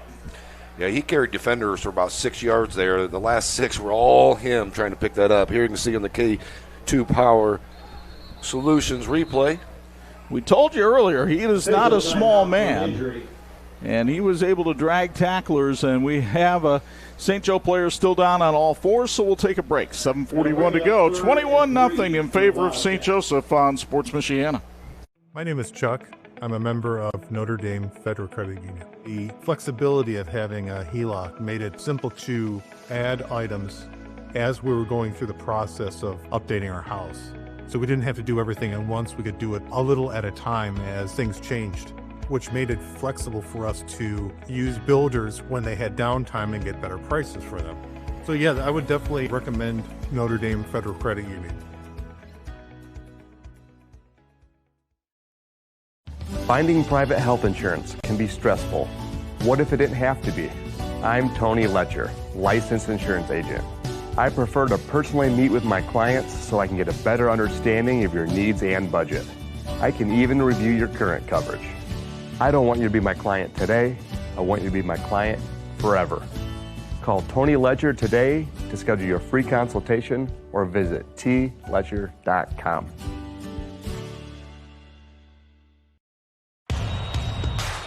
This is your IHSAA. This is your state. This is your high school. This is your athletic association. Fans, I'm IHSA Commissioner Paul Knighty, and we're here to make sure that all of this remains yours. This is your state. This is your community. This is your IHSAA. And this edition of the Sports Michiana Game of the Week is being brought to you in part by Babsco, your trusted electrical distributor. Alfred Foltz is the injured St. Joe player coming off the field. He had an interception earlier in the game tonight. And Foltz, a senior on this team, going off with what appears to be a leg injury, helped by his teammates. And St. Joe, a team that has had a rash of injuries this year, suffers another one. Riley looking at a 3rd and 3 from the 8-yard line. Again, Maurice Simpson, the running back. Here's Fideli trying to run to the left, and it's strung out, and he's brought down short of the first down. James Crinity on the tackle after a pickup of 2. I was going to say again, it's probably 4th down territory for the Wildcats, down 3 scores, down near the end zone. Yes, they would love to put some points on the board. With just over 7 minutes and down 3 scores, they need to go for this and get a score or pick up the first down. They'll call it 4th and 2 from the 7. Cats got to get to the 5. 7:05 to go in the 4th. And Riley having problems getting this play onto the field. Dark Lee might be well advised to take a timeout here. There appears to be a lot of confusion. And that's what he's going to do. It's sponsored by the South Bend Schools. 6:52 to go. Let's keep it right here and talk about where we're going to be next week, which is down at Community Field in Knox to see not only the state's but the nation's leading rusher, Miles McLaughlin, in his continued pursuit of the state record. And, oh, by the way, they're playing a Bremen team that's been pretty hot lately, and this is for the Indiana Northern State Conference title. Yep, it's for the title and the championship of that conference. Bremen playing quite well after the first 2 weeks. Kind of question, is this Bremen team going to have anything this year? And they've really stepped up, have some big victories over Jimtown and John Glenn, and see if they can stop Miles and company down in Knox, Indiana. 7:15 for the pregame, 7:30 kickoff for that one on Sports Michiana. Some finals from around the area. Rochester beat Northfield 51-14. Adams over Washington 28-7. In Michigan, Berrien Springs over Dowagiac 21-0. Kalamazoo United hammers Constantine 34-7. And Paw Paw beats Sturgis 48-7. 4th and 2 for Riley from the St. Joe 7. They have been close before and not been able to convert tonight. Fideli goes right behind his center, but a flag is thrown and a false start called against Riley. Join the pack at St. Joe High School, where faith, character, and excellence are all the core of our mission to transform students in both heart and mind. Thanks to the expansion of school choice, tuition is now more affordable than ever. Learn more at stjoehigh.com. Go Huskies. So 4th and 2 suddenly becomes 4th and 7 and really changes the play call here for the Cats. Another final, this one from the Northern Lakes, where Concord shuts out Goshen tonight, 42-0. Craig Kaler's team playing very well. Big thank you to Bruno's Pizza at River Park and Mishawaka Avenue for feeding our crew tonight. Stop in, take out, or get delivery from Bruno's Pizza, best pizza in town since 1975. Fideli under pressure, going to try to run for it. Did he get the first down? I think he's very, very close. We'll see where they spot it. Looks like he's right at the marker. Fideli on the keeper. St. Joe, of course, pointing that he didn't get it. And St. Joe very confident that he didn't get it, and the official signals St. Joe has held on downs. He's about a yard short at the 6. Here's the K2 Power Solutions replay. He's coming up, just gets enough Fideli to knock him down short of that first down. James Crenity with another big stop for St. Joe. He's had a couple of them tonight to go with an interception. Boy, is this D played well inside the red zone tonight, just not allowing Riley anything once they get inside the red zone. They are 6 minutes and 41 seconds away from their 4th shutout of the year, which would match their total in 2024. The handoff to Waite, and David Waite plows forward to the 9-yard line and pick up a 3. The 13-7 Foundation honors former Jimtown football player Deacon Dylan Beck, who died tragically in 2024 at the age of 19. Deacon loved the vocational trades, and the 13-7 Foundation awards scholarships for those looking to enter the trades. Search 13-7 Foundation on Facebook for more information on how you can support them. Actually, that was Matt Champlin on the carry that time for St. Joe. Pick up a 3. They'll turn and hand it off again, and a nice run here, but a lot of flags coming in behind this play. Champlin going to wear himself out with a long run that's going to come back. The ball carrier around the left side. Flag on the play. Flags were thrown behind him as he was running. As we running backs used to say, when a flag was thrown in front of us, a lot of times we wouldn't waste our energy. Did you ever see a flag and just go down? I saw, it's funny you say that, because what I was thinking of, the play, it was a 45-yard touchdown run, and when I got to the end zone, I pointed back because I already knew the flag was back there. But no, I tried to keep running. But you might as well carry out the play, because you sure don't want to hear it from the coaches in the film room. That's the thing, yeah. That's the exact thing. Why'd you quit running? Well, I saw the flag. Well, you don't stop running. Yeah, because you don't know. Yep. I mean, you know, but you don't know. Another 5-yard penalty against St. Joe. My goodness, that is 95 yards of going backwards for the Huskies tonight. 2nd and 12. Handoff in the backfield. And St. Joe gets a little bit of breathing room as Champlin brings it out to the 9-yard line and pick up a 5. The Diocese of Fort Wayne South Bend Catholic Schools align dedicated principals, teachers, and support staff to the mission of the church. This allows each child to experience not only a great academic and safe environment, but one that leads to the development of virtues and holiness. Niles beats Three Rivers tonight, 49-0 in Wolverine Conference action. Here's the pitch Champlin on the run, puts his head down and takes it out to about the 14-yard line, fourth down. And you have to think that St. Joe would punt it away from here, and indeed Ryder Place in the punt unit comes out for a trademark irrigation punt.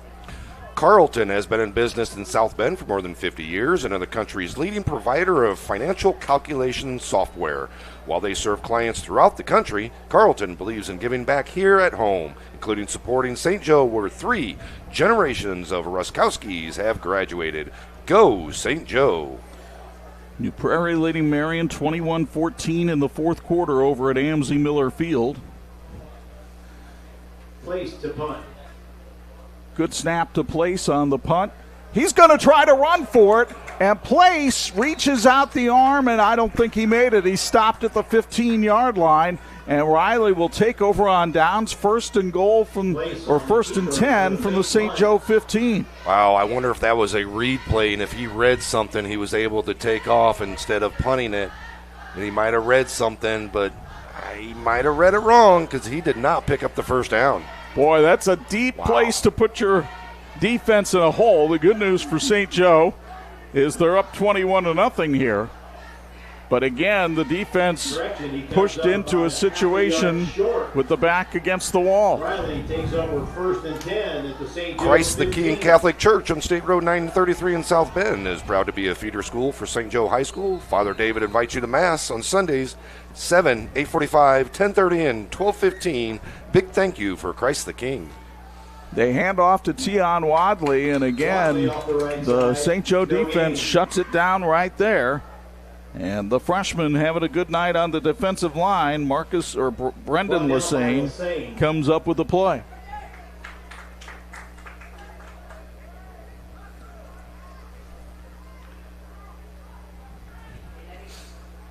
Second and 10.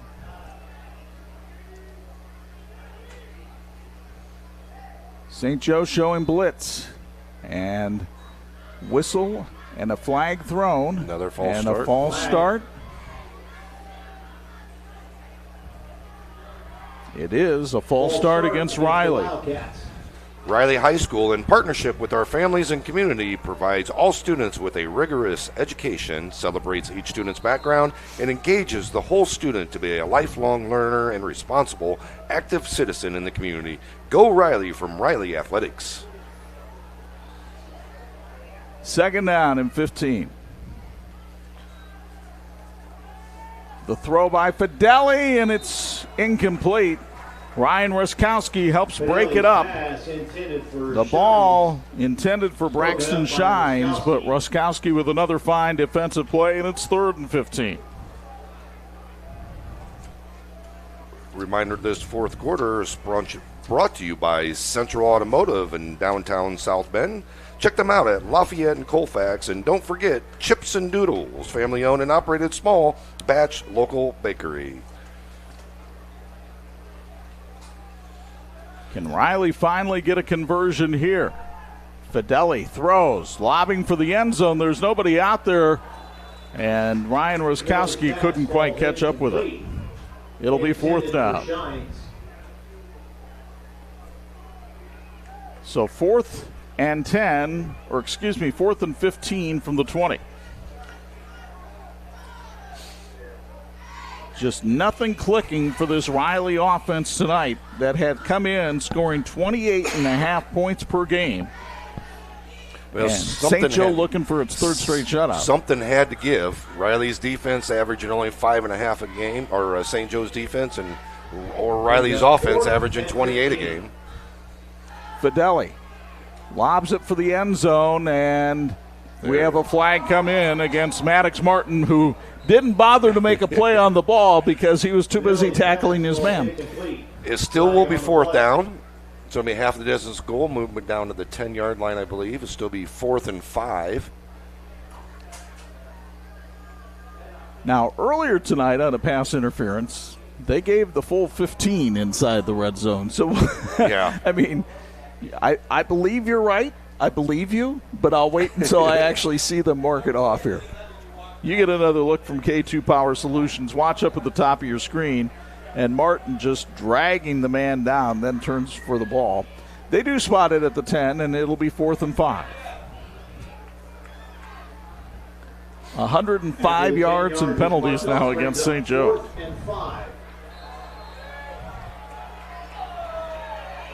Fideli under center. And a whistle. And did Riley call a timeout here? Timeout is called by Riley. It's sponsored by the South Bend Schools. 3:20 to go in this one. St. Joe about to go to 7-0. They lead at 21-0 on Sports Michiana. You don't always see the backbone of American products.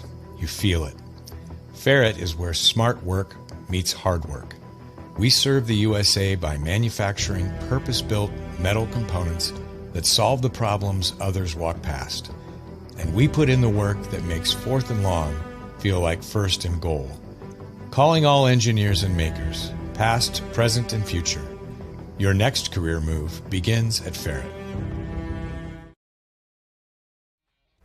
And this edition of the Sports Michiana Game of the Week being brought to you by our friends at Ferret Custom Roll Forming. We form value. Another big game in the NIC tonight saw Penn down Elkhart 37-12 over at Rice Field.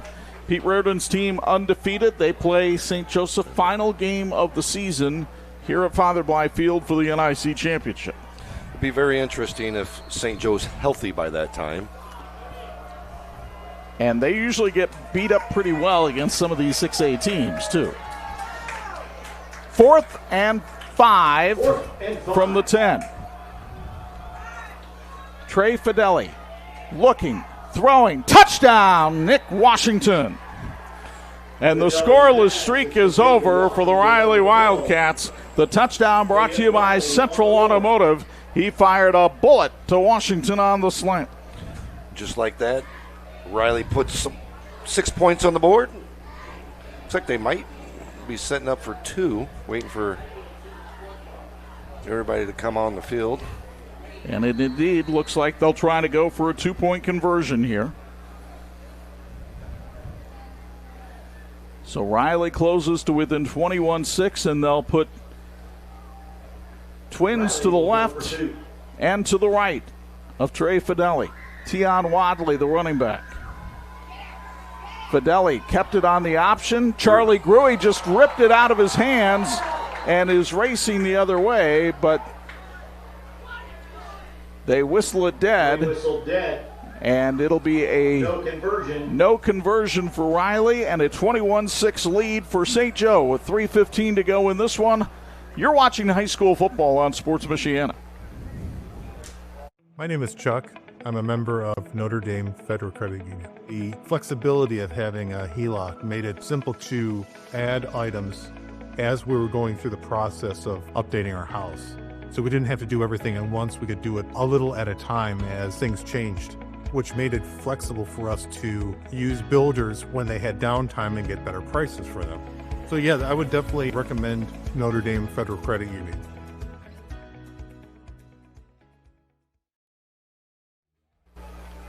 This edition of the Sports Michiana Game of the Week being brought to you in part by Notre Dame Federal Credit Union. They're putting people over profits. A 21-6 St. Joe lead now with 3:15 to go in this one as we get ready for another trademark irrigation kickoff. But let me give you some more scores from around the area on the McKinnis Realty Around the Area High School Football Scoreboard. Northwood downs Plymouth tonight, 41-14. Nate Andrews' team goes to 4-3 on the year. We can also tell you that Marion has taken a 22-21 lead on New Prairie in the fourth quarter. Still 8:46 left in that one at Amzie Miller Field. And LaVille has shut out Glenn tonight, 45-0. Big one in the NLC. Mishawaka beats Warsaw 42-21. The Cavemen all alone atop the Northern Lakes Conference. Riley the setting up for the presumptive onside kick here. You would think that's what's coming from Tyler Flugner, and that's what St. Joe is expecting. They have 9 players within 10 yards. And Flugner will try to squib it. It's loose. Charlie Gruey scoops it up and brings it back to the midfield stripe. Who else scoops it up but Charlie Gruey? Been all over the field tonight. I think Charlie wants the chance to speak with Angelo Di Carlo after the game. Definitely putting up a good bid to speak to Ange. It's either him or James Cronetti, quite frankly. They both have played whale of a ball game. Triton beats Caston tonight 28-16 in the Hoosier North Conference. Trojans are having a nice year under Andy Barker. They really are. I mean, they're a team that we looked at that has a great defense, and they are playing quite well and can make a run in the playoffs in 1A. Here is the handoff, and a nice run for St. Joe. In fact, it's good for a Kinzicki group with Baird Wealth Management first down. And she'll get another look here on the K2 Power Solutions replay. Waite off the left side. At the running of David Waite. St. Joe going to try to use as much clock as they can here. If they pick up probably one more first down. Well, see, that's what I get for listening to Earl Keith. Yeah. He mentioned David Waite on the PA and then corrected himself to Matt Champlin. So I'm glad I'm not the only one having a problem with 22 and 25 in these jerseys. And Earl's around these guys every home game as well. Earl's been around for a long time, too, so his eyesight probably ain't better than mine. Hand off to Champlin. He's looking for running room and has it on the left side. Nick Washington finally brings him down after a Kinzicki group of Baird Wealth Management first down up to the 26-yard line. And another Husky first down. Champlin now with 9 carries for 47 yards tonight. It's been a very balanced running attack for St. Joe. Waite leads the way with 68, Champlin with 47, and Solman with 43. Ability to rotate in fresh legs for St. Joe is huge. Get fresh guys in there, and all 3 running backs or 4 running backs, however you want to look at it, are very similar in size and the way they run the football as well. Just little differences here and there. Anthony Gooby, it looked like there was some confusion on that play, and the busted play will find Gooby getting busted by Nick Washington as he goes down at the 30-yard line, but he went down inbounds to keep the clock going with the loss of 3. The loss of about 2. And at this point, if you're St. Joe, that's all you want to do is see the clock expire, nobody else get hurt, and go to 7-0 on the year.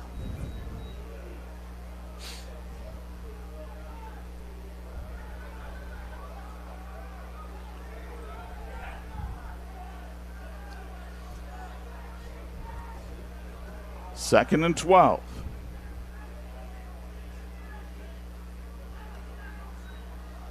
Handoff. And this looks like Champlin running again. And he goes down to the 15-yard line. And Matt Champlin will have another first down, sponsored by the Kinzicki group at Baird Wealth Management. Only thing he did wrong on that play was run out of bounds. Coaches will tell you to stay in bounds on that play. Well, that's something that you would expect, though, a mistake from a young player. I mean, they're running 2 sophomores and a freshman at running back tonight. Yeah. Remember, Franco Biffle out for the year with a hand injury.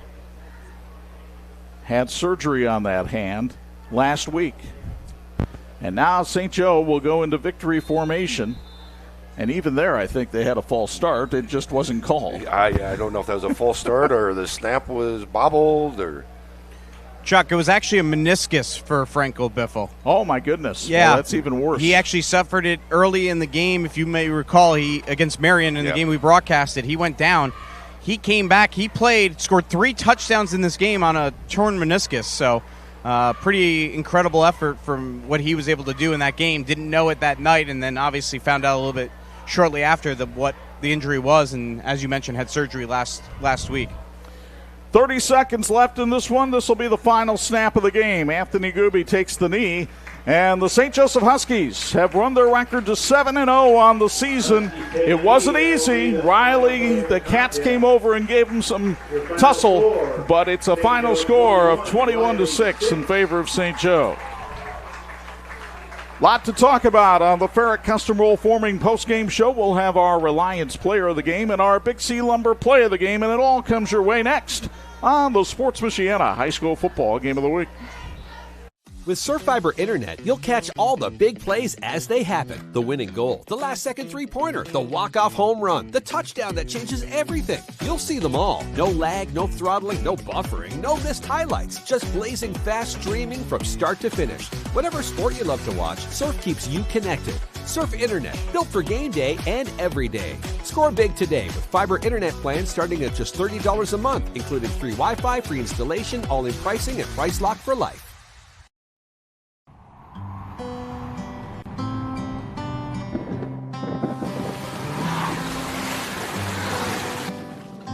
Your car carries precious cargo. It needs to be dependable, rain or shine. Let Tom's Car Care Center in South Bend help take the stress out of your car's maintenance. We'll change your oil in 10 minutes, flush your transmission, replace your wiper blades, and much more. Oil changes include a half-price car wash when needed. Welcome to your extended family, Tom's Car Care Center.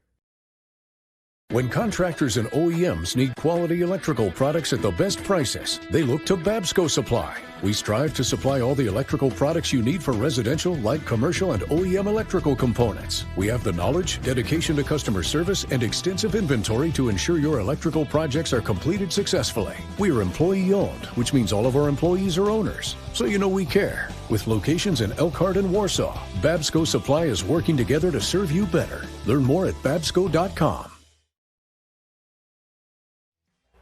And this edition of the Sports Michiana Game of the Week being brought to you in part by Tire Rack. TireRack.com is the way tire buying should be. The teams have just finished the handshakes as you look down at Franco Biffle and Alfred Foltz, a couple of injured players talking with Darrick Lee, the South Bend Riley head coach, who's giving them well wishes after St. Joseph prevailed over the Riley Wildcats tonight by a final score of 21-6. We welcome you inside the Notre Dame Federal Credit Union broadcast booth. Chuck Freeby, Bo Hundt high above the fray. We were talking during the break. It wasn't a pretty game by any means, but it's a win for St. Joe. Yeah, I mean, they need to clean up the penalties, and those are mental mistakes. When you have a lot of young people in the lineup, a lot of guys filling in for guys that are injured, you're going to have mistakes like that, but they got to clean it up before they get to Penn here in a couple weeks and sectional. A guy that's been injured in his career and has come back from injury and played well tonight on both sides of the ball and also on special teams is our Reliance player of the game. He's standing by now with Angelo Di Carlo. Thank you very much, Chuck. Here with Charlie Gruey. He was our Student Athlete of the Week presented by Tony Letcher with Health Markets back in Week 4. Tonight, our Reliance player of the game.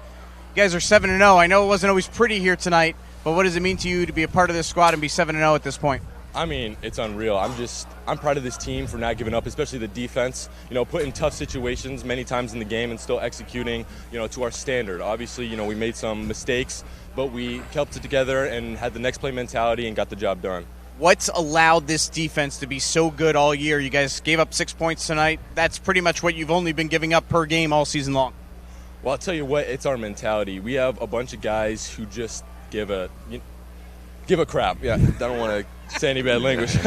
But, you know, we have guys who just care, and that is the biggest thing. And I think that's what separates us from other teams is guys who are willing to put their lives on the line. I mean, these guys put their whole body towards this game. I mean, it's amazing. How extra special was it tonight being senior night? It was amazing. I mean, it's sad to think that this is, you know, my last year just because this is one of my first years playing. So to experience this and to come out with a win is amazing, and I'm grateful for it. We've talked about your story of coming back from multiple knee injuries. To have this season, how gratifying is this to overcome all you've had to overcome? I mean, it's amazing, and you know what? Job's not done. I still have more to go. I still have much to grow in and be better at. So I'm excited for that process, and I'm going to keep grinding every practice and, you know, achieve that goal. St. Joe is 7-0. How much can this team achieve the rest of the season? Oh, we're taking it all the way. I firmly believe in it, you know what I mean? If we're not the most talented, we're the hardest working, and we're going to work our butts off and compete our butts off to get a win over a team that might be more talented than us. But I still think we got so much talent in this team, I don't know who's going to beat us.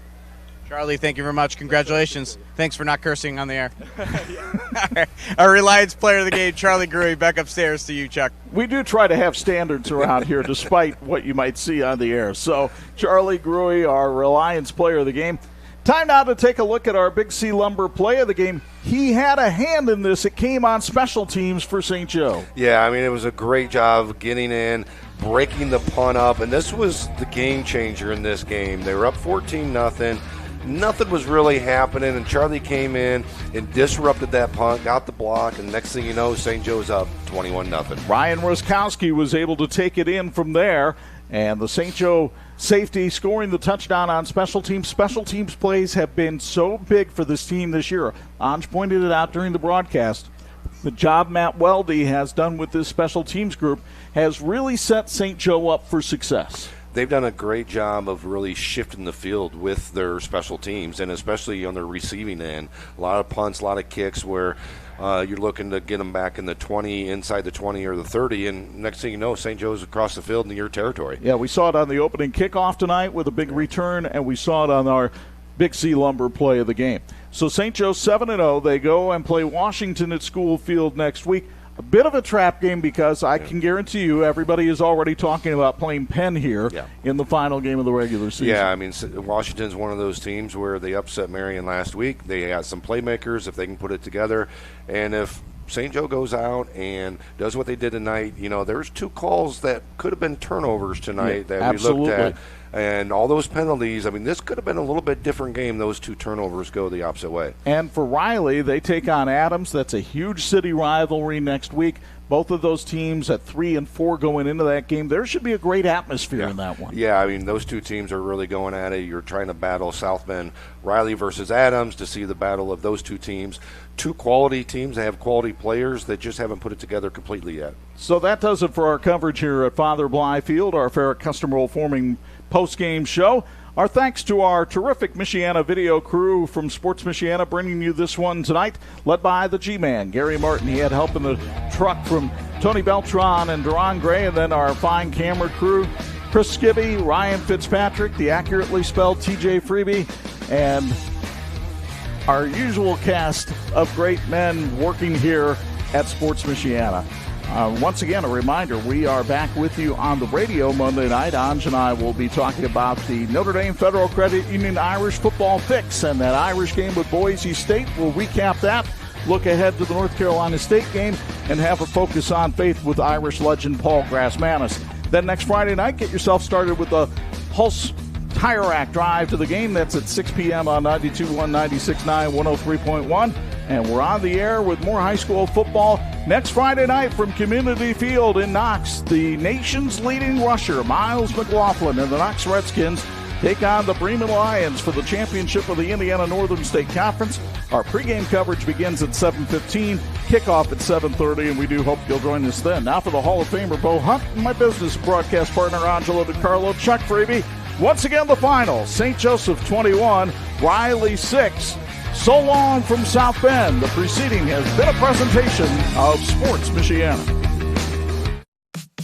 Thank you for watching the Sports Michiana High School Game of the Week. Brought to you by Tony Letcher Health Markets, Tire Rack, Notre Dame Federal Credit Union, Big C Lumber, Ferret Custom Roll Forming, McInnes Realty, Patrick, Reliance, the Lulliard Insurance Agency, the St. Joseph County Police Department, Babsco, Tom's Car Care Center, and these great sponsors. Support us by supporting them.